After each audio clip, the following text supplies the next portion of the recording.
I hope you are all as excited as our in-studio team tonight, because we've got some special challengers stepping into the ring for our Overwatch night. My name is Tomas, and with me, I'm Quentin, and you're absolutely right. Today we have an amazing game with the Terps Overwatch Academy team playing against UPRM Esports. Yeah, playing against a team from Puerto Rico. This game is going to show how unique the Academy team's opponents are going to be in this tournament.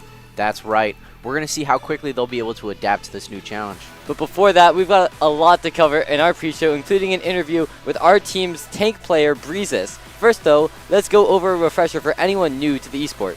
For sure, Overwatch is a 5v5 hero shooter where teams will battle over control points by utilizing their characters' unique abilities to eliminate enemies and enable their team. And I think that team play element is going to be an interesting part of this match. Our Academy team is about taking players who haven't been exposed to true competitive Overwatch as much and getting them as strong as possible. That's what's great about our match today. The Academy team is getting a chance to show their skills and improvements on the big stage. Anyway, let's talk about what players we have in our studio tonight. You know, first off, we have Funi, our flex DPS. Look out for him in the kill feed. He's going to be the player in charge of securing a lot of these limbs. Yeah, but that's going to be all thanks to UG for sure. As on hitscan DPS, he's going to be keeping space between him and the enemy team, so it's going to be harder for him to really finish those limbs, but he's going to be doing so much damage that it'll really be a key part of securing this win. And then, of course, we have Breezes on tank. His job is to lead the team by both putting his massive health pool in front of enemies to block enemies from hitting his team, but he's also in charge of calling rotations and managing the team's macro. But we'll get a more in-depth talk in a minute with him. And next to him, we've got Tango. His role on the team is primarily keeping his other support safe and controlling off angles to keep the enemy in check.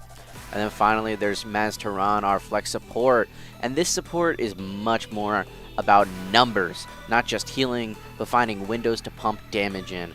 And for a healer, boy, is there damage. Yeah, that's absolutely right. So this game is going to be starting up soon, but before that, let's jump into an interview with our tank, Breezes.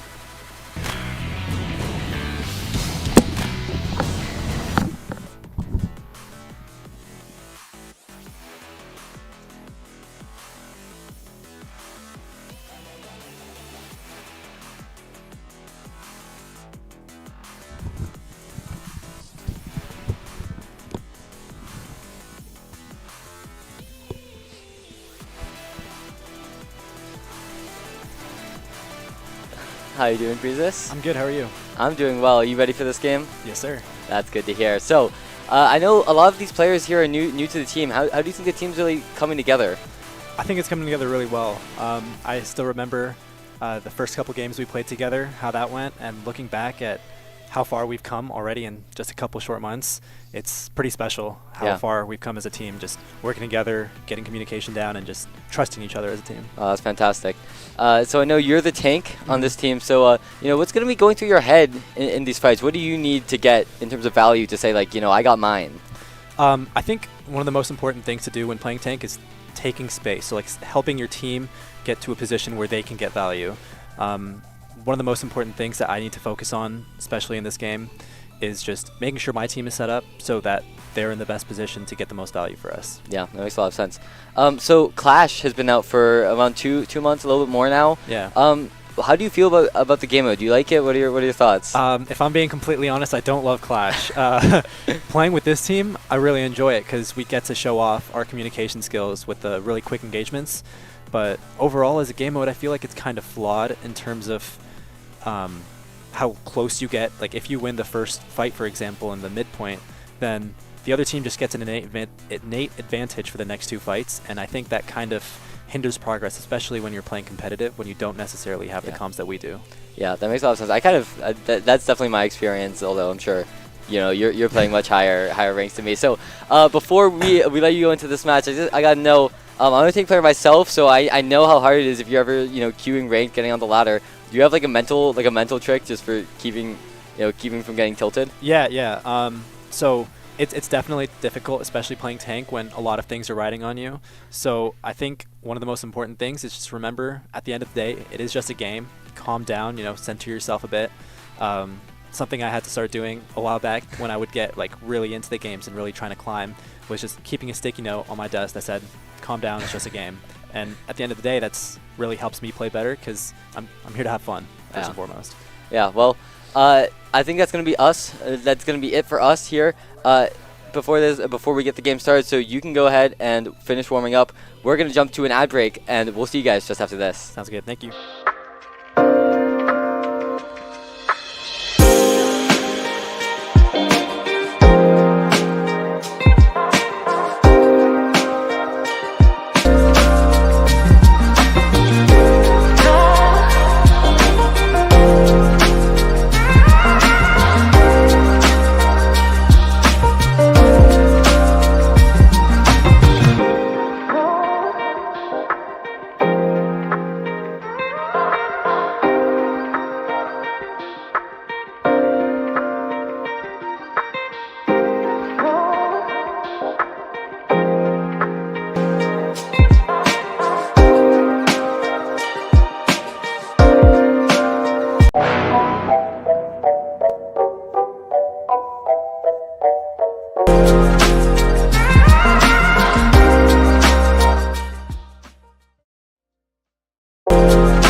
Hi, and welcome back to our Terps Overwatch Academy Esports.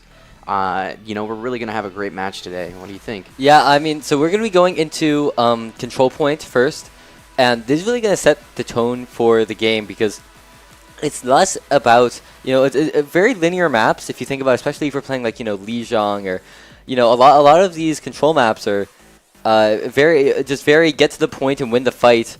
There's not, like an oppressive off-point high ground where you kind of have to think about whether you want the space, you just want to take the point. It's just about winning a fight. So we're really going to see, just how much energy these teams are bringing into this fight.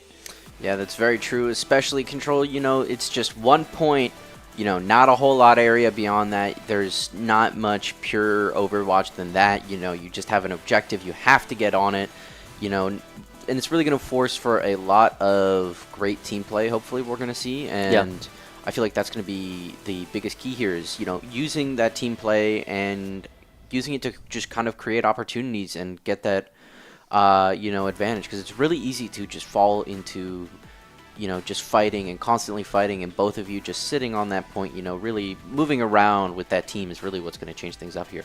Yeah, and I think the two players that you really are going to want to look out for in this are going to be Breezes on tank and also Flex support Mars Turan, because they are really in control of the macro. I mean, it's Breezes is kind of in charge of keeping track of how the front of the team is controlling space. So especially controlling himself, probably. The main support, and then also controlling the flex DPS, but also the main support is going to be in charge of keeping track of those kind of flanks and keeping track of how alive the hit scan DPS is. So those are going to be the two people who are really in charge of how the team plays this match. Yeah, no, that's really true. It's not only about making those windows, it's about closing them too. It's about defense. It's about protecting your own team as well as finding opportunities. It's a really fine line that we're really going to have to see a lot of precise play on, and I think those two are definitely going to be where you want to look when it comes to making those plays or opening up those opportunities or shutting them down. And a lot that's going to go into that is how they play, but also another thing is how they can kind of, especially Breezes there, control the rest of the team. Yeah, the tank there has a responsibility kind of as a leader of sorts. You're the big one. There's only one of you, two of the other roles, so you really need to kind of assert yourself and make sure that they're in the right positions, because it's a lot easier for everyone if the tank has an idea of everything that's going on. So I think that's going to be a really important factor here today. Yeah, another thing that I'd like to I'm really interested about seeing in this match is Juno, the new hero, just came out this season. We saw how dominant the Premier team is when they were playing against the #1 team in the country just last week, and they did very well. So I'm curious if the Academy team here is also going to be running some kind of Juno composition, or if they're just going to kind of sit on what they know. Because again, only out for a little bit of time. These competitors that I have here in the studio today, they're still students, so. They don't have infinity time to learn, the ins and outs of every mechanic that this new character has to offer. Yeah, that's very true. Juno, very new to the game, and, still subject to a lot of balance changes, a lot of moving parts here. It's still a very volatile character, so it's hard to really pin a great idea in not a lot of time. So it's going to be interesting how they juggle that, because Juno, of course, right now is very dominant and is a good choice and a good pick that a lot of people are making. So it's going to be interesting how they manage that between, a limited level of expertise versus the advantage of having a character like that can move so much and put out so much, damage and healing. So it's going to be interesting how they see that and kind of mesh with that. But, on the other hand, they have their own expertise. They have their own heroes that they are the best with. So, it's really going to be interesting to see what they kind of come in with, especially as a team that's, still learning, that's still finding time to mature and finding the space that they work the best in, I feel like. Yeah, absolutely. I think we still have a couple minutes, so something that I'd like to talk about while we have the time is space. That's what Breezes was talking about in the interview, what his role is. And it's not just about him getting a bunch of healing from his supports and just walking up and forcing the enemy team to come back. Because even if he is able to make the enemy team retreat a little bit, every fight is so volatile. With we have 10 abilities that are all super pivotal. Just one of them is enough to change the fight, and they're always just kind of coming off of cooldown. So so what space is all about is just knowing how much of the map you are able to survive on, and making sure that you're limiting that number for the enemy team as well. Yeah, no, that's super important. And another thing to keep in mind is that that amount or that space that you can work in, that you can survive in, is constantly changing, because fights are constantly moving. So you need to be constantly aware, and it comes a lot into knowing really, really like intimate things about the game, like who they're playing, how long those cooldowns are, when they last use their whatever ability that they have, things like that. There's a lot to keep track of, so it's going to be a lot to keep in mind. But space is also just one of the most important things and one of the biggest aspects, because those overextensions or those not taking it, or like letting an opportunity go past where someone else comes out of position, is really important, because that's where games are kind of won. That's where the tide of fights usually switch, is when someone makes a mistake, whether it's super small or something a little bigger. Both are equally important and equally able to kind of create great opportunities. So it's being able to not only kind of prevent yourself from making any mistakes, but also recognizing it in the other team and taking advantage of that. So it's going to be a really cool thing to see as they kind of manage that. Yeah, absolutely. Another thing I want to keep my eye out on this first map is, of course, the two of us have not yet seen how this new team plays. So I really want to see what kind of playstyle we're going to see out of the hit scan DPS, because I think that really is like the most volatile character.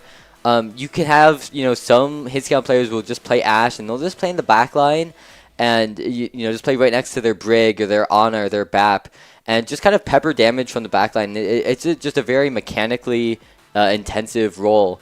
But we see sometimes, even on Ashe, but especially like a Cassidy or a Soldier, if we end up seeing something like that, just finding like a high ground off to the side where people aren't really ready for it. That's gonna be that can also be super, super powerful. So definitely want to see what we get out of UG tonight. Yeah, no, it's going to be really important and really interesting. And, there's a lot of different playstyles that they can pick. But, of course, here, we're in for the match right now. Lijiang Tower, we're ready to go. We're starting it up. It looks like that the Terps are going with a Ram Tank, and then we've got Cass, Symmetra, and we are actually seeing that Juno today, and then we have a Brig as well. So it's going to be a very interesting team comp, you know, and then here at UPRM, we've got a very different looking team comp, actually. We've got Orisa, Ashe, Bastion, but also with that Brig and Juno. So it's going to be really interesting to see how this first fight kind of plays out. Yeah, seeing that Bastion is super interesting. That's not what we see at all. We're seeing a very standard, like competitive team comp out of Terps Esports.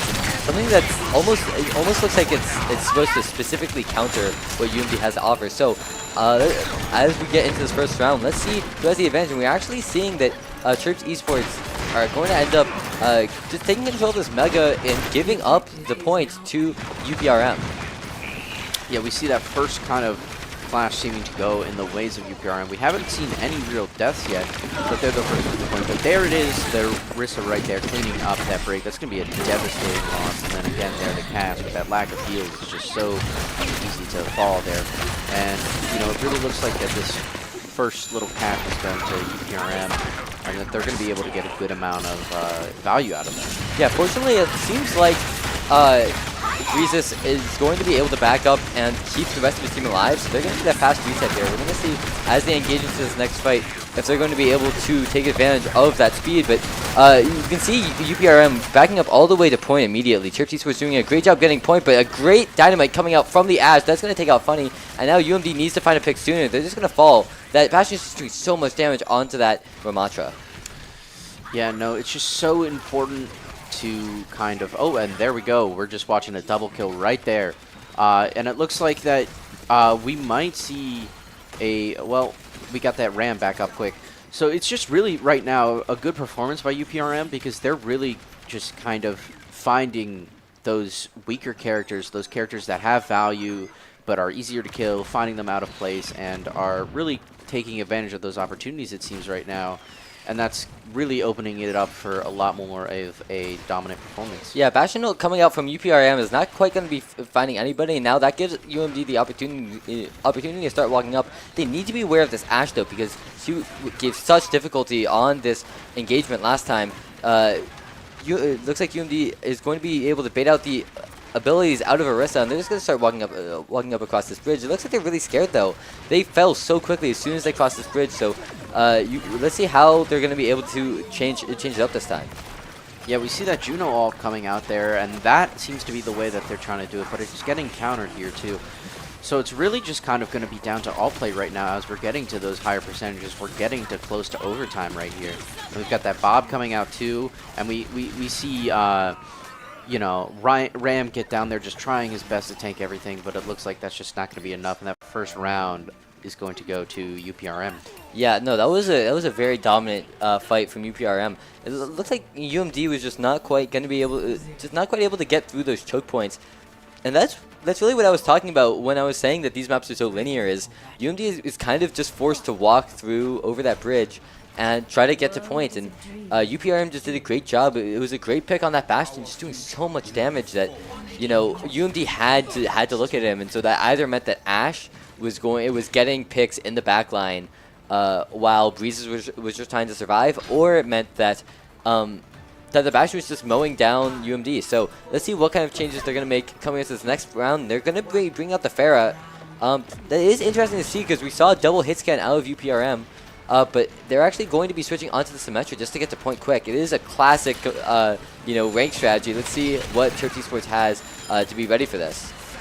Yeah, we've got a really interesting change in team comp here, and it looks like UPRM is going to be the first team that's kind of on the point. You know, it's not unlocked yet, but they're using that Symmetra to kind of lock things off, and it looks like the Pharah is going to try to get some picks here, but also that hit scan is really going to come back. You know, having a Bastion on the enemy team is really kind of playing into their favor, being able to just put a lot of damage out very fast. And it seems like we've got, ooh, beautiful boop coming out from Funny. Yeah, it's going to take out the Brig. And now UMD is kind of given the green light to just walk on the point. We see Pharah going for another boop. Is not quite going to find it, it looks like, but UMD is going to be able to get the point flip with only 10%. That's a very, very early flip, and that's going to be great, but that does mean that Bastion is going to be able to get a pick for themselves. Yeah, and we had that both of the back line from UMD fall really fast, and, you know, Ram can take a whole lot, but he can't take, you know, an infinite amount of damage, unfortunately. And it looks like we're going to have a really, really tough kind of brawling fight here. And it looks like UPRM have just gotten that point back and are getting back up to that UMD percentage. Oh, great heals from UMD, keeping that Pharah up. I don't know how she survived. It looked like she was on 1 HP 5 times 6. Who knows? But we're going to see another Bastion note coming out from UPRM, but it's not quite going to find anybody. UMD doing a great job just getting out. And beautiful shot from UG. That's going to take out the Bastion. Now UMD, yet again, with an early pick in the fight, they should be able to just walk on the point, but they do need to make sure that they take a little bit more care because they lost somebody just trying to take this engagement last time. Yeah, and here we have the Juno ult coming out, and we're getting a lot of ults coming up, you know. UMD has a lot of ults ready. Boom, their Juno ult comes out, you know, trying to make a push, trying to create some opportunity. It looks like it's working out in favor, but they are going to lose that Brig. But it looks like UMD is really winning this fight, and he's going to take that point. Yeah, there's UMD's first real fight win. It looked actually very good. I really liked how, like we were saying before the match started, we saw Funny taking those side angles, getting rid of those symmetric turrets before UMD tried to walk in.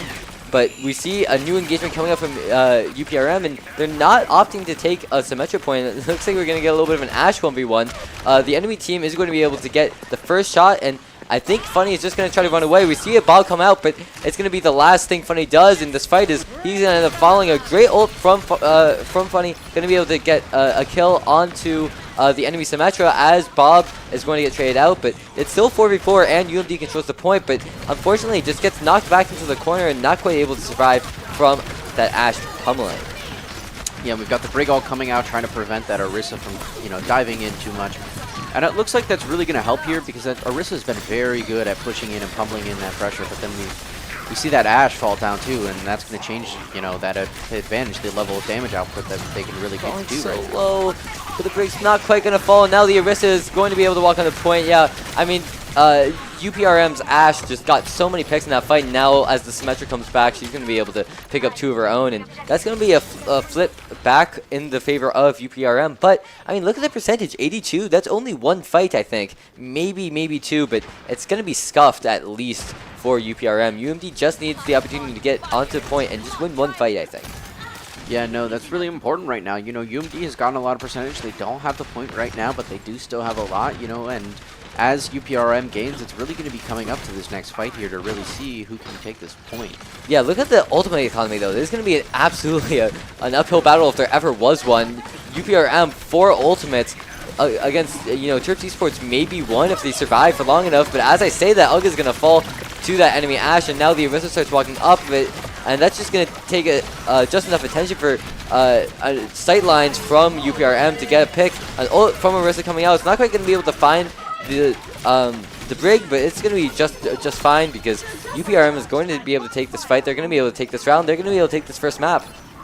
Yeah, it seems so. UMD was really putting up a good fight back, but it seems, ult economy is very important, and they were trying to fight those ults as hard as they could, but it just seems to have been too hard. You've just got so much that you have to fight against, especially with the Juno ult. Juno's ult is so powerful, so impressive. You get that healing, you get that little boost, you get the damage. It is just very hard to play against something like that, especially when you don't have any to play against, Yeah, and I think we're just seeing now what happens when that Symmetra was able to come back from the fight. And this is why, this happened a couple times where UMD was able to get an early fight, and then they just weren't really able to close it out.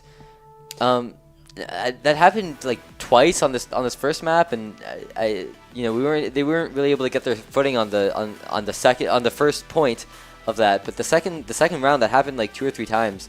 I think UMD needs to be able to get that pick and then consolidate a little bit more.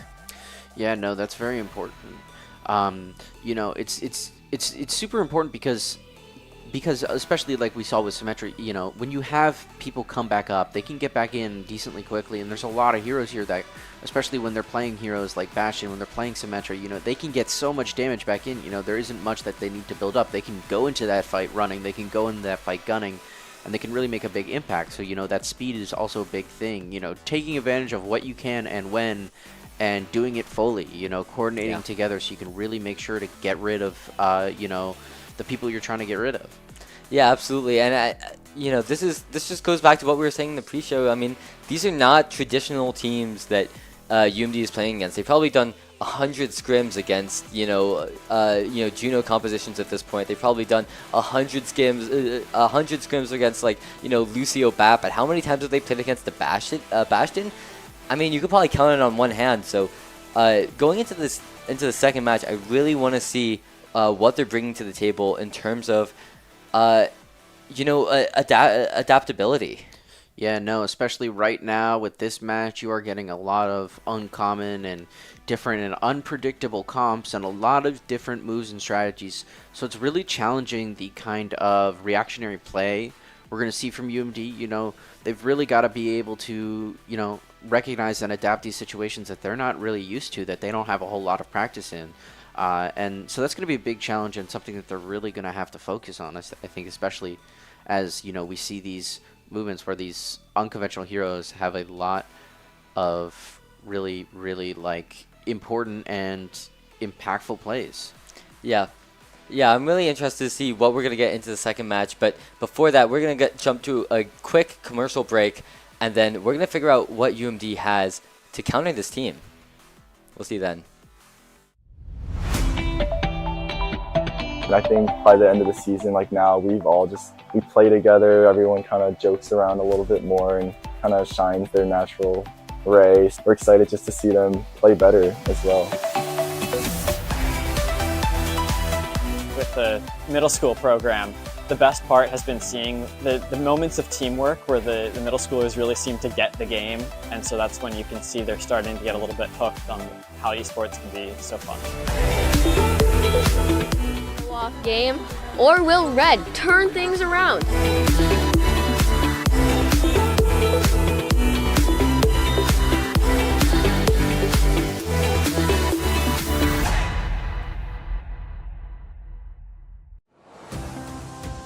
Terp Adventures. Take flight at Stamp. Host to countless Maryland events, programs, performances, and more. Feed your body, feed your mind, feed your soul. Let your talents soar.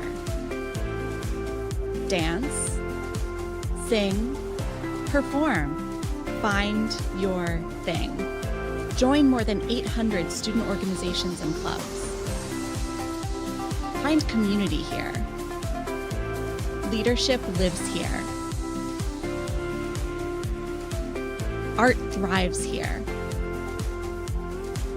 With space to grow. We're all just kids at heart. Let your imagination fly. Compete. Play. With wings on our feet. Here your spirit can fly. Here your soul lifts up. Here you remember those who came before.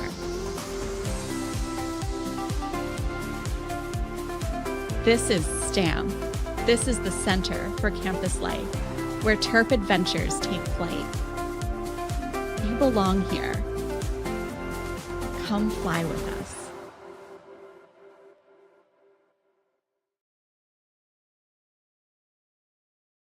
And welcome back. We're going to be jumping into the second game in just a second. The team is just gotten a second to, collect their thoughts. And I think this is really where we're going to see Breezes' just need to collect his mental a little bit. I mean, this really is, that first game was a little bit rough, but, it's just a game. And I want to see these players come out with, with some high energy, just have some fun here.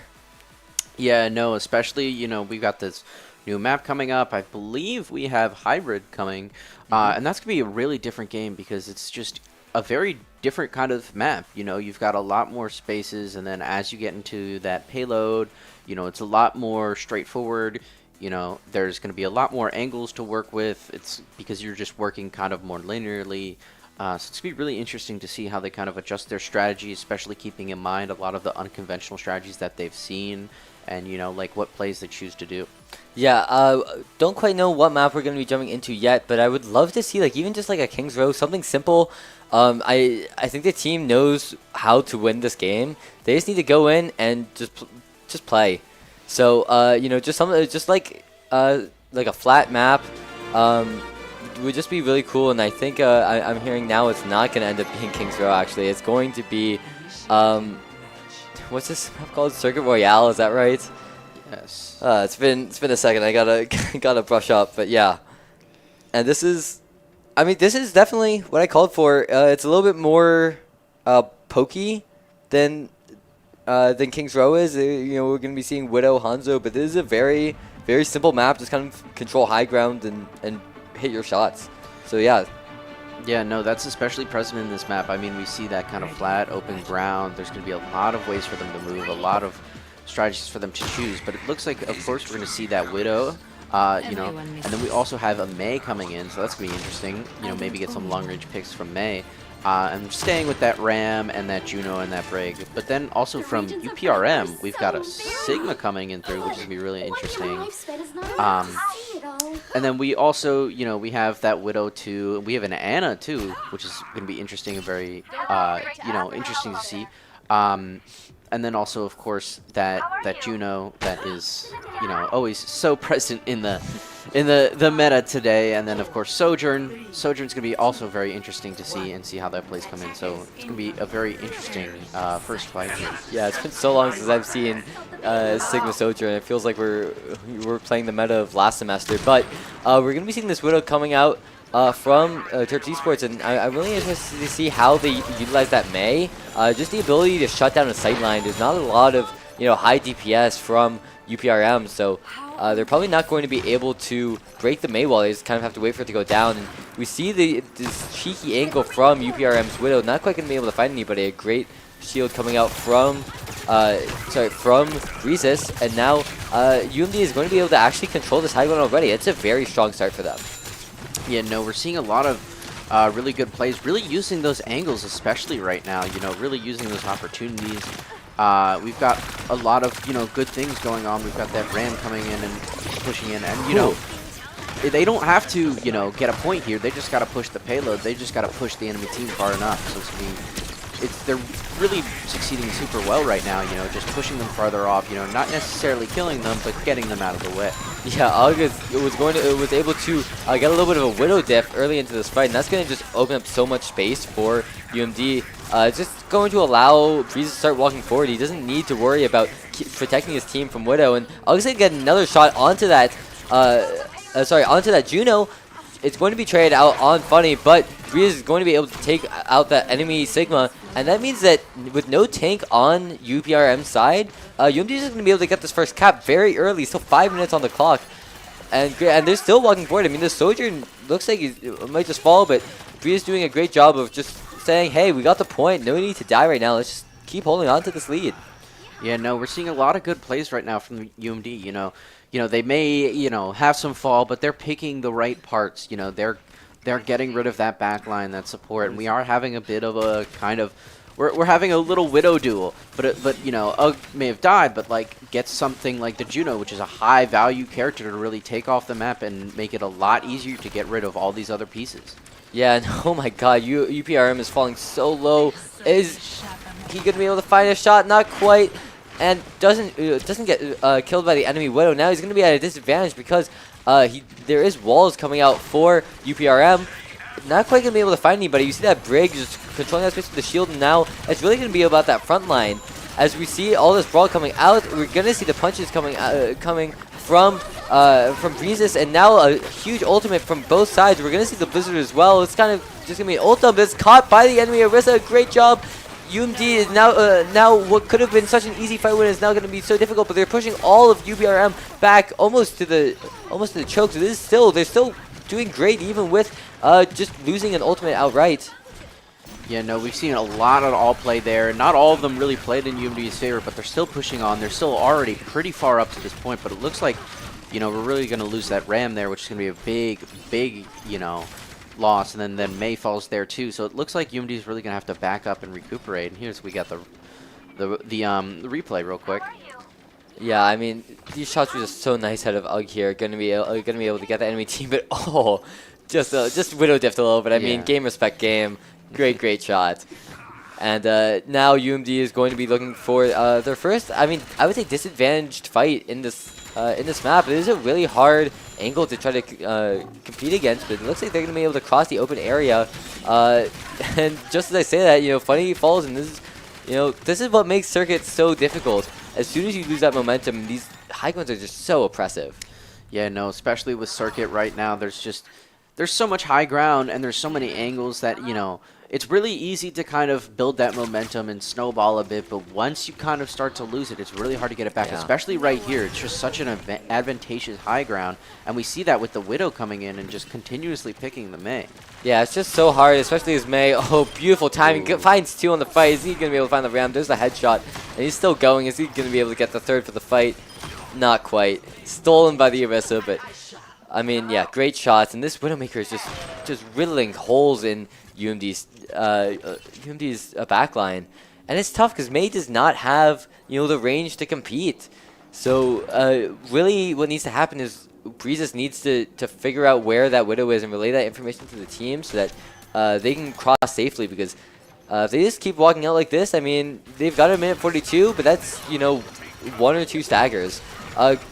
A great tag onto that enemy Widow is going to allow UMD to start walking up, and now they get back to point, so they are back on track. With Sleek coming out, but Breezes should be just fine holding on his fist. He's not going to fall. Here's a wall, and the Orisa needs to be very careful. She ends up getting nanoed. She's not quite going to be able to find Mei, but she's setting herself up for an ultimate. Are we going to see it? I don't know. Gets stunned, and here it is. Yeah, it looks like Mei is about to fall. And then, boom, Widow fall too. And it looks like Juno is close, but oh, that healing is coming in very nicely, and it looks like they're going to stay on that. And but it still really looks like that UPRM kind of has the advantageous position right now. But, you know, boom, turning it around with those ultimates, turning it around, you know, with playing from those different angles, moving around, you know, being unexpected, you know, really just pushing them right now. And it seems like that they are trying their best to keep up, and it looks like losing that Brig, that's going to be a huge loss, because, you know, it's really easy for a tank to lose a lot of health really fast. So that backline is just ever so important. But, Oh, what a shot! And just like that, UMD is absolutely in the driver's seat of this fight. Here comes the Blizzard, and the Orisa can't escape from this. She's going to fall, and now UMD should be able to get the second cap. There's a headshot. Funny's going crazy in this fight, going to end up finding the Sojourn. That's going to be a Masteran, but oh my god, yeah, beautiful shots. Yeah, no, it looks like Funny is going to be trading in Mei for kind of a little bit of a Widowmaker play with those icicles, right? So that's really interesting and really cool to see, and some of the potential you can really get with Mei, especially with those freezings and that ult coming in, you know, great ult play, you know, taking care of that pesky Widow, and then seeing that Orisa is now caught in a bad position, taking advantage of that. Oh, that shot would have been insane. And I love how UG is hiding from the Orisa, because he knows that he's not going to be able to one-shot her, and seeing if he can get a cheat kill onto the Widowmaker instead. But it looks like the Orisa is pushing out a little bit too far and is going to be forced to back up. As UMD just keeps pushing the cart, and where this Orisa is now, it's not really going to be able to pressure the cart at all. UG going to be able to take the advantage in this Widow duel now, and UMD is going to be able to pretty easily keep pushing the cart. The Orisa gets pushed off from the team, a great wall coming out, and I think UPRM is going to have to start investing some ultimates if they want to win this fight. Yeah, no, we're seeing a lot of, you know, kind of oppressive play from UMD right now. They're pushing really far, they're getting really far, they get that momentum, and they're really using it. And the best thing that's going to be able to kill momentum is some ultimate play to have some advantage. But it looks like right now, you know, they have Sojourn, and Sojourn's popping out. But then you have that Tango countering it with that Brig ult and taking down 2. But it looks like they're going to lose Juno. But Tango doesn't even care, taking out that Trace for 2. This will be very important here from this Orisa, but it looks like that's not going to be enough with UG just coming in, taking care of things. Yeah, great stuff out of especially Tango. Gets to like 4 in that fight, and UMD is going to be able to cap 5.4 seconds. I mean, this is push, so, or sorry, this is the escort, so it's not really going to affect it having that 5.4 seconds. But it's great for the mental, just knowing like you didn't even need overtime, and great push, great push. Yeah, no, very good play. You know, being able to even get up to those 3 is really great. And now we've got that replay there, this icicle. Ooh. Yeah, and then we saw another headshot onto the Orisa. Great wall. I mean, that wall really sealed the deal for this fight. I think UMD might have overcommitted a little bit in that ult, but I mean, they were able to get the cap, and they were able to kind of steamroll the map after getting that, really. So great stuff out of them. And now I'm kind of curious what UMD is going to bring on defense. Are they going to stay with the Mei? It looks like they are. And I mean, it makes a lot of sense, especially with Juno. Having the Mei on defense means that UPRM has a lot of difficulty kind of fighting that high ground. As soon as the tank, tries to go up the stairs to contest, it's very easy for the Mei to just put up her wall and just kind of shut down just any kind of aggression. So I really like the Mei pick, especially because of how well it worked on attack. I'm definitely going to want to keep my eye out for Funny going into this defensive path. No, yeah, that's very true. You know, they saw that Mei kind of change that momentum. They were losing it, but then they started gaining it back. And, you know, this is a really great map for Mei. A lot of wall spots, a lot of way to cut off momentum, especially on defense, especially with Juno. So it is a very good pick, but we're going to see how this kind of plays out in this first fight here. It's such a cheeky head glitch coming out from Ugg. It's not quite going to find anybody as the Widow. It's just keeping up for the standard, jump over the building headshot. And now it looks like UPRM is starting to round this first corner, so UG is going to get activated. Not going to be able to find anybody, and is actually going to be forced back a little bit, knocked down to half HP. And UMD is just going to be forced to start backing up, I think. I don't think they're going to be able to hold this very well at all, and they're just going to have to back into the corner. Yeah, great job out of UPRM just forcing them back, not even bothering with the high ground. Yeah, no, it looks like UMD is really going to have to push back with that Mei wall there, coming in, really kind of shutting things down and getting them to push on the advantage with the Ram, but then that sleep dart coming in, that's really good. And that Ram there is going to have to back up, and it looks like that this corner is really going to be, in UPRM's favor. Yeah, and we see UPRM getting this high ground, which is, it's really curious why UMD chose to try to take this fight when they didn't have this high ground, because now they're not going to be able to get a second touch, I think, as Mei is going to fall. And I think we're also going to get a stagger onto this Juno as well. Yeah, falls to the enemy Juno. And as UPRM backs up the card, I mean, they're just going to be able to get this first point. Gotta watch out for this Orisa falling very low, but he'll be able to get top back up, and a beautiful shot out of that Widow, taking his time and knocking Tango out. Yeah, great momentum for UPRM. Very contrary to what Terps Esports had going into this second point. Oh no, the new Widow nerf, unfortunately, keeping that on alive after such a good headshot. Oh. Ooh, now that is a good headshot right there. That's a one shot, that's it. Who cares about the nerfs? Boom, taken care of. But it looks like that Juno is also going to get picked there. It's really important, especially on this map, to really be on top of those angles, and that Mei wall there kind of shutting things down. And the sleep there also really well placed. But it looks like the supports are really going to be putting in work there, helping that Mei, but not enough, apparently. Not enough, and losing a damage there might really hurt, but it looks like that Orisa is really far forward, getting Ugg there. Yeah, I think he's going to get punished for it. Is going to be forced to use ultimate, but I think he's going to be able to fully reset. And now, UMD has to kind of choose. Are they going to touch the point, or are they going to deal with this Orisa? Both of them feel like losing options, but it looks like they're going to opt to just go straight onto point, and we're going to see a Blizzard coming out from Mei any second, especially now that the Spear has come out from the enemy Orisa, but it's too late because look at that Widow getting 2 in the fight again, and not quite going to be able to find that Orisa. Just taking the duel with the Widow, gets a headshot, but it doesn't matter. And now, UMD's just kind of stalling. As soon as Jesus goes down, that's going to be a cap for UPRM, and they're going to have 5 minutes going into this last point. That's such a high time bank. Yeah, no, that is a lot of time, and I think it's, very clear that right now UPRM is really really good at playing those angles, really good at kind of taking advantage of a lot of these situations, seeing those little openings, really taking advantage of them. And their Widow right now is just getting a lot of picks, and it's really making a lot of the difference right now. Yeah, I love this position out of the Orisa, opting to just kind of shoo UMD off the high ground, but that just gives Breezes the opportunity to walk on the point, and he's just going to take out the Ana. That's a huge part of the attack, and he's going to be able to find a second one out to Juno. There's now no more supports on the team side for UPRM, and they're so low. They need that support. Breeze is able to get somebody with just his slowdown ability, and now he's still walking forward onto this Orisa. Orisa's just choosing not to look at him at all, but it doesn't matter because Breeze is going to be forced to back up now as the supports from UPRM are coming back.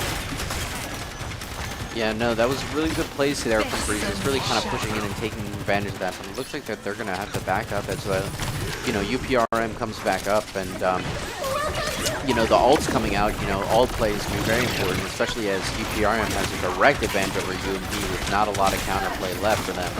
Yeah, we need to see this Mail right now because 5 ult out of UPRM. They're kind of just walking forward. We see it come out though. Isn't going to be able to kill the Orisa. She's going to use her golden ability to make herself not get hurt by the Blizzard at all. And now it looks like UMD is forced off a point. It's just up to Tango, but that shield only has so much health as soon as that goes down. But Uggin's going to be able to get a shot. It's not going to be enough. UMD stalling with just a 0.1 meter, and they're going to be able to cap. That's going to be 4 minutes on the time bank for UPRM. That's a huge advantage. Yeah, no, you can't understand how much time that is. 4 minutes is a lot of time. That's practically like 2 cap points worth of time. It's really going to let them have a lot more time to work around, a lot more fights to be able to fight. With that 1 minute, UMD is really going to be focused on one fight and pretty much that. Unless they make it into overtime, they lose that first fight, that's it. Whereas UPRM has a lot more leeway, a lot more ability to kind of slowly push them, which is possibly going to make a big difference, but we'll see how UMD kind of plays against that. Yeah, so it looks like UMD not opting to change anything up, but they're still in the spawn room. I mean, this team is the team composition that they're running is definitely something that they've practiced a bunch. So I'm curious if they're trying to figure out if there's a hero that Funny can start playing that'll really put a stop to UPRM's dominance right now on this map. But yeah, they're still thinking about it. And UPRM just opting for a very similar strat. They're going for the Baptiste instead of the Ana, which definitely makes sense because Ana was getting run over by Breezes just a little bit. So Bap has just some more survivability. I think it definitely makes sense. Also better long range damage, which is Circuit Boy health, so you're gonna need that. Yeah, no, especially Bap has a lot of, he's got his exo boots for mobility. There's a lot of high ground. We're seeing Funny as the Genji, which is an interesting pick, which, adds the mobility, adds some movement that could be able to create some new opportunities and kind of solve some of the problems we've been seeing. Yeah, it's also much less vulnerable to the Widow that was giving the Mei so much trouble, but now Genji's starting to get into this fight. He's going to help the Ramattra take control of this point, but it's too late as Widowmaker is going to fall to UPRM, and now that's the green light for UPRM to start walking forward. They don't need to worry about where they're stepping because there's no more one-shots on the board, and UMD is forced to back up. They have only 10 seconds left, and the card is so far away that I'm not sure they're going to be able to touch it. This Genji is going to go up and over, but he's going to get trapped, and is he going to be able to touch? It's going to be so close, but he gets to touch with just less than a second remaining. He's going to be able to stay alive as well. Is that going to be enough to sway this fight? Tango getting a shot onto the Widowmaker. How is this going to stay in this? What? I thought it was over. Yeah, no, that was a crazy play right there. It really seemed like it was over.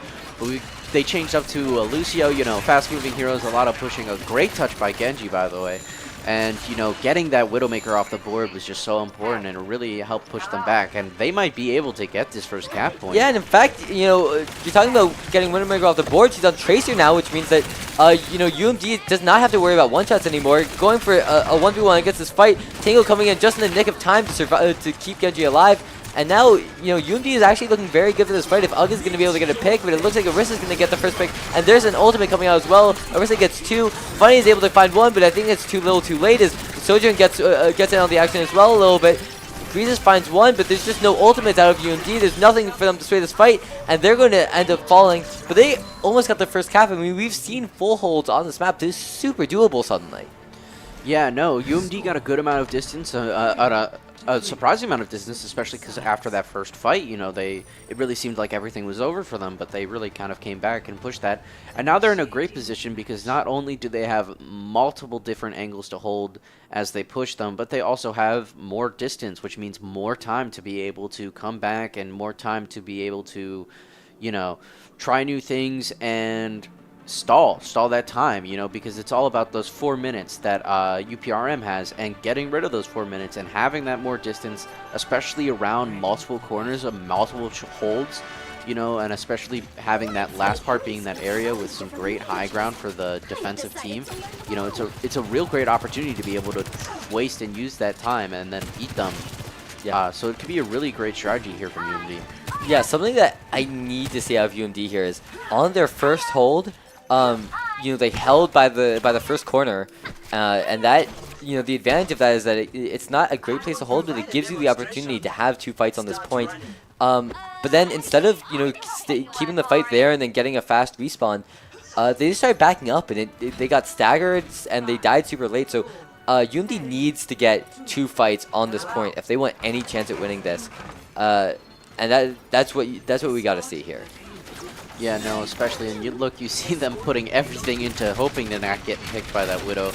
And it looks like that they're going to be using the Widow, but we have a Brig Tracer comp at UMB, which will help, you know, do some poking and moving around, which I think is going to be a good change for UMB, as that's what they've seemed to kind of struggle a little bit with. Yeah, they're opting to, you know, put up the white flag in terms of this Widow duel, and I think it makes sense because, yeah, this Widow on UPRM is super strong, but yeah, I mean, this is what we saw last time. They start backing up, but Funny able to get the pick onto the Widowmaker, and that's the green light to start walking forward. She's falling so low, but so is that enemy Juno, and she's gonna fall to UG. Great job from Funny there, recognizing, hey, you know, I did my part on getting this kill. I mean, I trust my teammate to finish this, and you know, that's the first fight for Terps Esports. That's what they needed. You know, one more of those, and they still can afford to lose. You know, they still can afford to lose another fight because they're taking such an aggressive position. No, especially it's super important winning this fight, you know, starting at a point that might not be super advantageous, but holding it so they can, you know, stall that time, build ultimates, you know, very, very important, especially since UPRM had such the, you know, time advantage. And it looks like Arissa's going to get that Tracer, and then Tango's going to fall too, and that's really going to give UPRM an opportunity if they're able to take it, and it looks like that's what's happening here. Ooh, yeah, UG needs to be super careful, make sure that, yeah, he's just going to end up, he started running away, but he decides, no, I'm gonna walk back into the enemy team, and I need to die right now because we definitely have time for a second fight. I don't need to live. I just need to make sure that I'm there. And, you know, this is, UMD is able to do it. They should be able to get another touch in this fight, and they only need to win one or two fights with how far away this point is from the spawn. They're going to need to drop down any second now, though, as the cart is reaching, you know, just a couple meters away now. Yeah, no, the fight is getting really tight, so it looks like UMD's only option right now is just to hold and stall out the 2 minutes-ish left here. And we got that Tracer all coming out, but not really finding anything, and it looks like Funny is going to take a lot of damage, but still able to preserve themselves. So it's going to be really interesting. We see that Brig all coming in, too, because Tango's taking a whole lot of damage, but still surviving. And we've got that Juno wall coming out, and it's going to be interesting to see them play against each other. And it looks like that UPRM is going to be starting to take advantage of this fight, but we've got a, you know, really, ooh. Yeah, Tracer not going to be able to touch, but, I mean, they're already down to tank. It was only a matter of time. Like, you know, great job out of UPRM. You know, just forcing the Tracer to recall, not even needing to kill him. And we're going to be seeing the play of the game out of Tango. This is going to be on the third point. This was just such a good play. Able to get this Ana first, and then this rally was so important, shutting down the Sojourn. I mean, we were talking about how strong Widow is because of her one-shot ability, so how about, you know, probably 6-7 opportunities to get one-shots with that ultimate, and Tango just shuts it down. That was absolutely the reason why UMD was able to get that first cap with time on the clock. It was a great play out of Tango. No, yeah, that's for sure. You know, they really kind of used that momentum and used those all plays there really well to kind of push into the fight there. And, I mean, talking about the UPRM Widow, I mean, you know, just a very hard thing to play against, as they seem to really hit a lot of their shots and really take a lot of their opportunities. So it was something that they really had to look out for, and you could see as the match went on that they started to look out for more and take new strategies to really get away from having those one shots happen. Yeah, I'm glad you brought up the Widow, because I think it really goes to show the adaptability that we were talking about, that we need to see out of UMD. They decided. I know the Widow is meta on this map, but I don't think that we can compete. Let's just go on to Tracer, let's go on to Genji, and let's just make sure that they don't have a Widow either. And it worked. I mean, they forced UPRM to switch onto Ashe. Unfortunately, not being able to poke out that Ashe as well, and she just did so much damage on the last fight. Really just shut down UMD's chances of holding. But, I mean, great adaptability out of UMD. That's really what I'd love to see. No, I think that's really true. It didn't work out completely in the long run, but a lot of those plays where UMD performed better than expected, or UMD, when they're able to cap all 3 of those points, things like that, extend what they could get out of that minute. A lot of it was as a result, directly of those changes that they made, those adaptations that they made. And watching through the match, I could see a lot of it happen. Especially with the Widow, I could see them take different angles and look differently through the spawn. And it really just goes to show how adaptable this team is, and how much they really kind of thought about that and used that to their advantage, especially. Yeah, absolutely. So, yeah, we're going to be jumping into our next match in just about 2 minutes, maybe a little bit less. So get ready for that. And I believe it's going to be on, it's Push, right? I think it's Push for the third map. Perhaps Flashpoint. It's one of those two. So I think that this is a great opportunity for UMD. These are very, very brawly maps. As long as they're able to control the off angles, and that's what we were talking about. We saw in the first map that even when you have pretty linear maps, that Ashe, the hitscan player out of UPRM, just did such a good job of finding the off angle and picking off 1-2 players out of UMD. So UMD definitely can win this. We saw that they have the opportunity to really bring it against UPRM, but they just need to keep that hit scan under control. Yeah, no, that's definitely true. They are winning fights. They're putting in work. They're capping points. There's really a lot of potential here. But again, yeah, that hit scan is really going to be a big problem, and really what they're going to have to focus on. But they're also just going to have to look at, just constantly shaking up things. That's where they were succeeding, is when they shook up things, when they countered a little bit.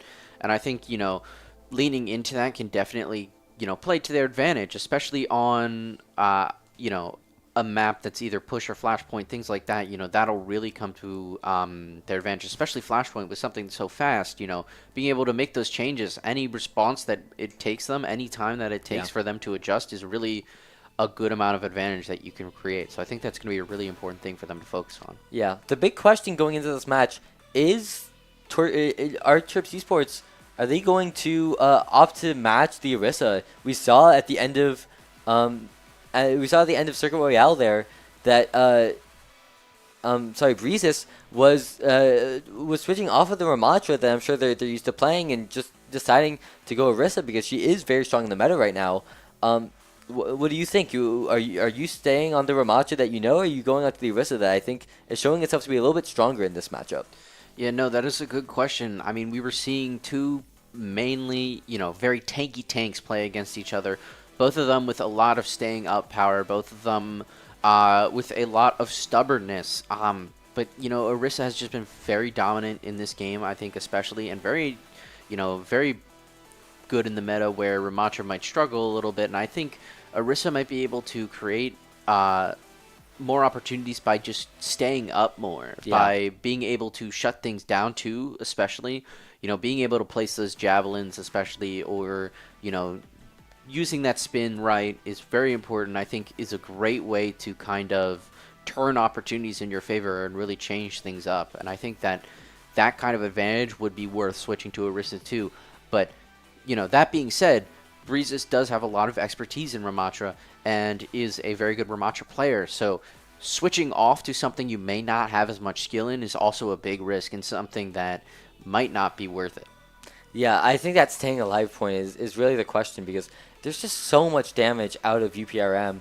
UMD is just forced to burn so many resources, keeping Breezes alive because of that that strength of of our enemy team. So just bringing out somebody who has ability to just completely nullify damage, the ability to nullify CC as well. Yeah, I really think that the Orisa could be the solution for UMD if they don't opt for a dive. I don't know. I'm kind of a dive man. So if we're able to see that, that's kind of what I've got my fingers crossed on. But I think that I think we're just going to be seeing more Ramatra, maybe some Orisa, because it really seems like it's going to be a brawl kind of night.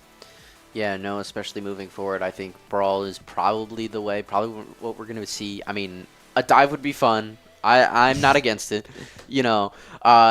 but, thinking about how the other team is going to play and, your own personal expertise, you got to really focus on what you think will work, and I feel like we're going to keep with that Brawl here.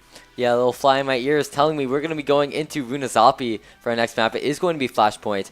And yeah, this is a prime Orisa map. I would be surprised if we see anything other than Orisa and Ramatra coming out from the tanks. Dive is not very successful on these maps, so just seeing, I mean, there's just going to be some classic, go to point.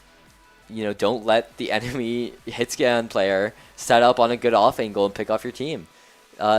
It's just, I don't think it's going to be anything new for Terps Esports going into this game compared to the previous 2 rounds. There's going to need to keep an eye out for that hit scan. No, yeah, that's for sure. I feel like especially they're going to be seeing a lot of the same problems that they've seen. A lot of the fact to the map, and also to that these problems that Terps are facing is working for UPRM. It's working right now. They're winning. They're up 2-0. So they don't need to necessarily change things up. And so that's where a lot of responsibility is going to fall onto the Terps, to really make a lot of that, a lot of those winning fights. They're really going to have to change things up. And I mean, clearly there is potential for a bit of an upset to happen, for the Terps to make those adjustments and fight back, but they're really going to have to look at that and really going to have to think, because they have been winning fights, and then especially when they have been adjusting correctly and adjusting well, they have been winning a lot and doing those pushes, and they are not, steamrolling matches. They are matches of, kind of pushing and pulling. So I think the Terps are really going to have to take a look at, their changes that work and the changes that don't, and how much they're changing and when they're changing. And I think things like that and factors like that are really going to play into a big role in this next match. Yeah. One thing that I'm very optimistic about and going into this match is Mei is great on Runazapi. And I just want to give a little shout out to Funny this game, because the Mei plays have been really fantastic. We saw the Orisa falling so many times to just a well-placed wall, and there are just so many good choke points for Mei. So I really hope that we get to see some of that, because he's been doing fantastic tonight. Yeah, no, that would be really cool to see, especially, I mean, yeah, Funny's been doing a great job on Mei, the walls, and, got to mention that icicle clip, always great to hit a nice, clean icicle. And, especially in Runazapi, Mei would work really well and could be able to especially create those opportunities. That wall is really great at changing things up, changing the pace of the game instantly, and I feel like that is, a good place to take advantage of and a good thing that we could see, but we are, heading into this match. Yeah, and this is going to be, this push, the newest map, I believe, in Overwatch, not including the Clash maps, and yeah, this is, this is still a great map for Mei. A lot of good high ground, so we're going to be, this is definitely going to be a hitscan's playground for sure. So, yeah, I think that's going to be the name of the game. How well do UMD shut down hitscan? Yeah, no, especially, look at this map. There's so many opportunities, such a long walkway, especially with push, so we're going to see. Interestingly, we have Mauga coming out. Yeah. Another very tanky tank, of course, somebody who can do a lot, but especially with Malga is very, very resource draining. You know, he has some self-upkeep, but not a whole lot, so it's going to be very interesting, especially when you have a Lucio and Brig support line.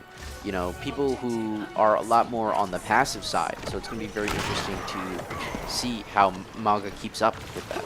Yeah, I wish I had a fork and knife to eat my words, but I guess my hands are going to have to do. We are not seeing Orisa on both sides, but I think Orisa has a great matchup into Malga, and you know, I don't think Malga is great on this map. Maybe I'll have to eat my words again, but I think it is going to be pretty solid for UMD. They're doing a great job of just, you know, making sure that Malga's in check, and you know, it doesn't look like the Ashe is going to be able to get activated very early in this first fight. Yeah, no, and it seems that Malga is putting in a decent amount of damage on that Orisa, and Funny coming in and picking that Tracer, winning that little duel there. And that can really do it. And getting that hit on Cheese there is really important. But it looks like Malga is just going to get kind of bullied right here, you know, facing half of the enemy team. And it seems like that, you know, UPRM are really able to turn those few picks around for the good for themselves. Yeah, I bet Malga's wishing that they picked on somebody their own size. They're going to be able to just swap onto that Orisa. But I mean, we're already seeing you know, a bunch of ults for UMD's side, and I mean, they're already going to be able to push almost to this checkpoint. UPRM is only going to get one more engagement before we get that checkpoint, and you know, they don't have a lot of ults coming into this. We're going to see a pulse bomb. We might even see an Orisa ultimate if UMD is able to sustain for long enough. Yeah, no, yeah, UMD's got a lot of percentage. Their Ashe is coming in, hitting a few things, but not really able to finish anyone off, it seems. And Terps are really pushing forward, but it looks like that they're going to have to fall back just a little bit just so they can make sure to collect themselves. They might be able to get that Tracer, but not so quite. And that's something that I feel like we've seen a lot here, is getting people low, but not quite. And, you know, unfortunately, that's, you know, going to be very impactful there because you can't really get them down. Oh, the Orisa's falling so low, but the Tracer is going to end up picking up the first pick in this fight, as actually. And UMD is doing a great job of making sure that this fight goes on for a long time, but not quite long enough. You see the ultimates. Only now Orisa gets their ultimate, bring on 97%. If UMD was able to make that fight last just, you know, 10 seconds longer, probably we could have seen a completely different fight. But instead, they're gonna be killed just as they're reaching their ultimates, and that's the worst feeling, as they now are forced to retake the bot. Not quite gonna be able to get that checkpoint. They're only, you know, 1.5 meters away, I think. Yeah, no, they were close to their checkpoint, close to this ult. It's really unfortunate to fall there, you know, because you're just about to be able to make a great opportunity. You're just about to be able to recover a little faster. But, you know, UMD's really just going to have to come and take it into this next fight, and at least they have some ults to use on that next fight. And to counter the UPRM ults, it looks like that Juno ult is coming out. And, you know, the Terps don't have any Juno ults of their own to counter. Yeah, UMD trying to survive. The rally comes out, but it's just a little bit too late to save Masteran. But UMD is still pushing forward. They're going to be able to get Cheese, and I mean, that's what we were saying. We need to get rid of that hit scan. The Orisa's falling so low as they come out of ult form. There's no way they're still alive, right? Surely they have to fall. They're able to find two. How are they still alive? I don't know. But it looks like UPRM is going to be able to get the first point.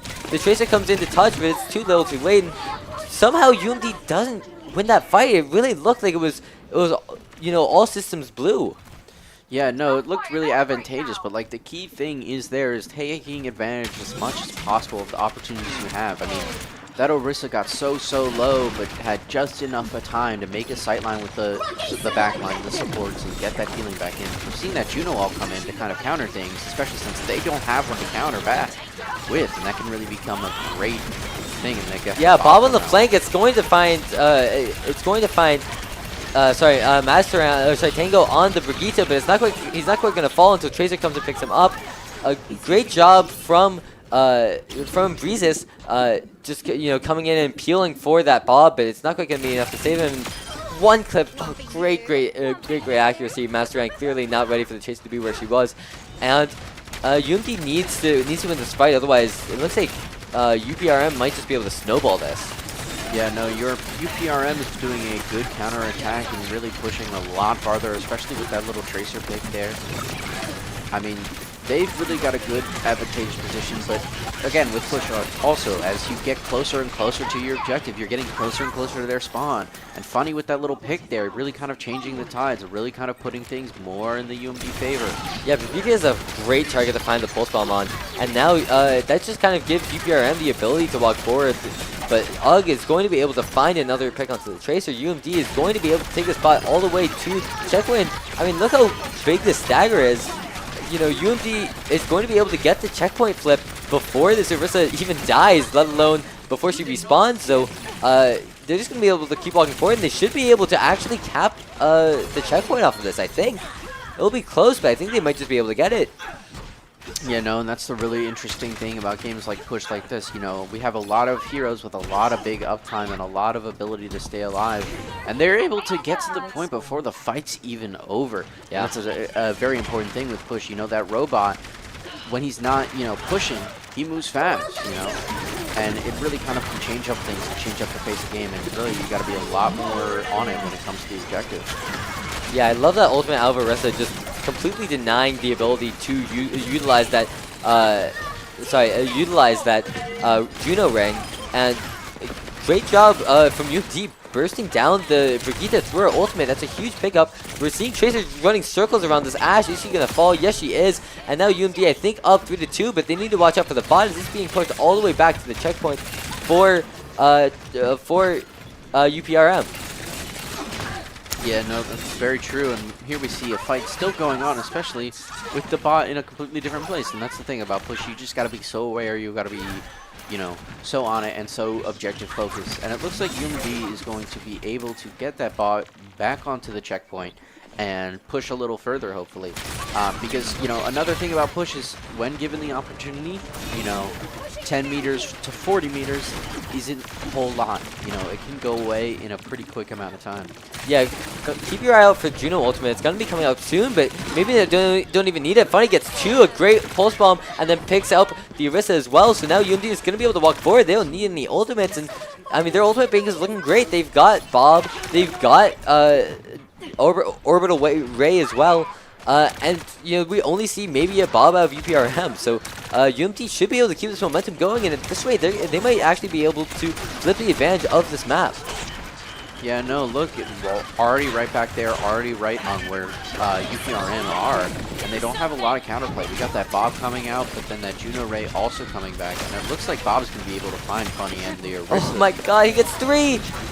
A super unfortunate Bob for Funny, but, I mean, Breeze is able to completely turn this fight around, and UG gets a 4th as well, and that's going to be the advantage for Terps Esports. They're going to take the lead with only 2 minutes left on the clock. This is suddenly looking fantastic for them.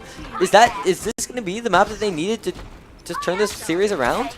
That's true. It very well could be. I mean, look at them. They're pushing super far up. You know, they've taken the advantage. They come a little bit from behind, and, you know, there's not a lot of time left for UPRM to really do something, and they're making great plays here with the ult and with the movement. And look, they're cutting that Orisa off and taking care of it. A whole team effort. Yeah, they completely burned her down through her ultimate. I mean, she didn't even have the opportunity to try to save herself. And UMD is just gonna be able to keep holding on to them. They still have Bob. They still have the Orisa ultimate. They've got Brigitte's ultimate as well. UG finds the Tracer as well. Now, as they keep pushing forward, who's going to be able to touch? Looks like we see the Orisa coming out and using her ultimate, but, I mean, her whole team's falling around her. Yeah, no, we've got a lot of dying coming on right now. It looks like UMD's really in a more advantageous position. You know, that Orisa's keep trying their best, but it looks like that's not enough. And it looks like UMD's going to be able to pull half at this point and take that match. Dude, fantastic stuff out of UMD. Funny on so many flanks. I think Breeze's got another triple kill in that final fight as well. I mean, this does not look like the first, you know, the third map of the series. UMD kind of dominated UPRM. They had a little bit of a misstep, you know, towards the beginning, but then they just kind of rolled right through them. Yeah, no, they've really put a great performance in. They're really changing things up, you know, pushing forward. You know, they committed to that more Orisa play, and they really, you know, put in a great performance here. A lot different looking than some of the other matches. You know, they had a really large amount of kind of just fight win after fight win after fight win. Yeah, that was a fantastic stuff out of UMD. Really curious to see what they've got brewing for the 4th map. and this is going to be UPRM's choice. So this is going to be the most uphill battle UMD has had yet. We're going to see if the momentum they got from this third map is going to be able to get them over this hump. But we're going to jump into an ad break, and we'll see you just then.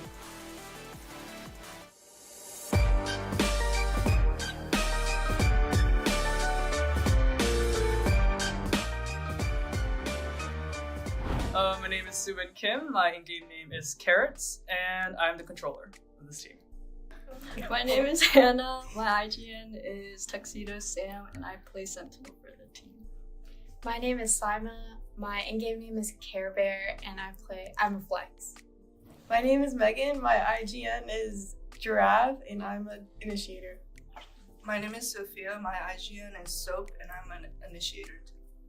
Hi everyone, I'm Ayush, my in-game name is Dulcexa, and I'm the coach.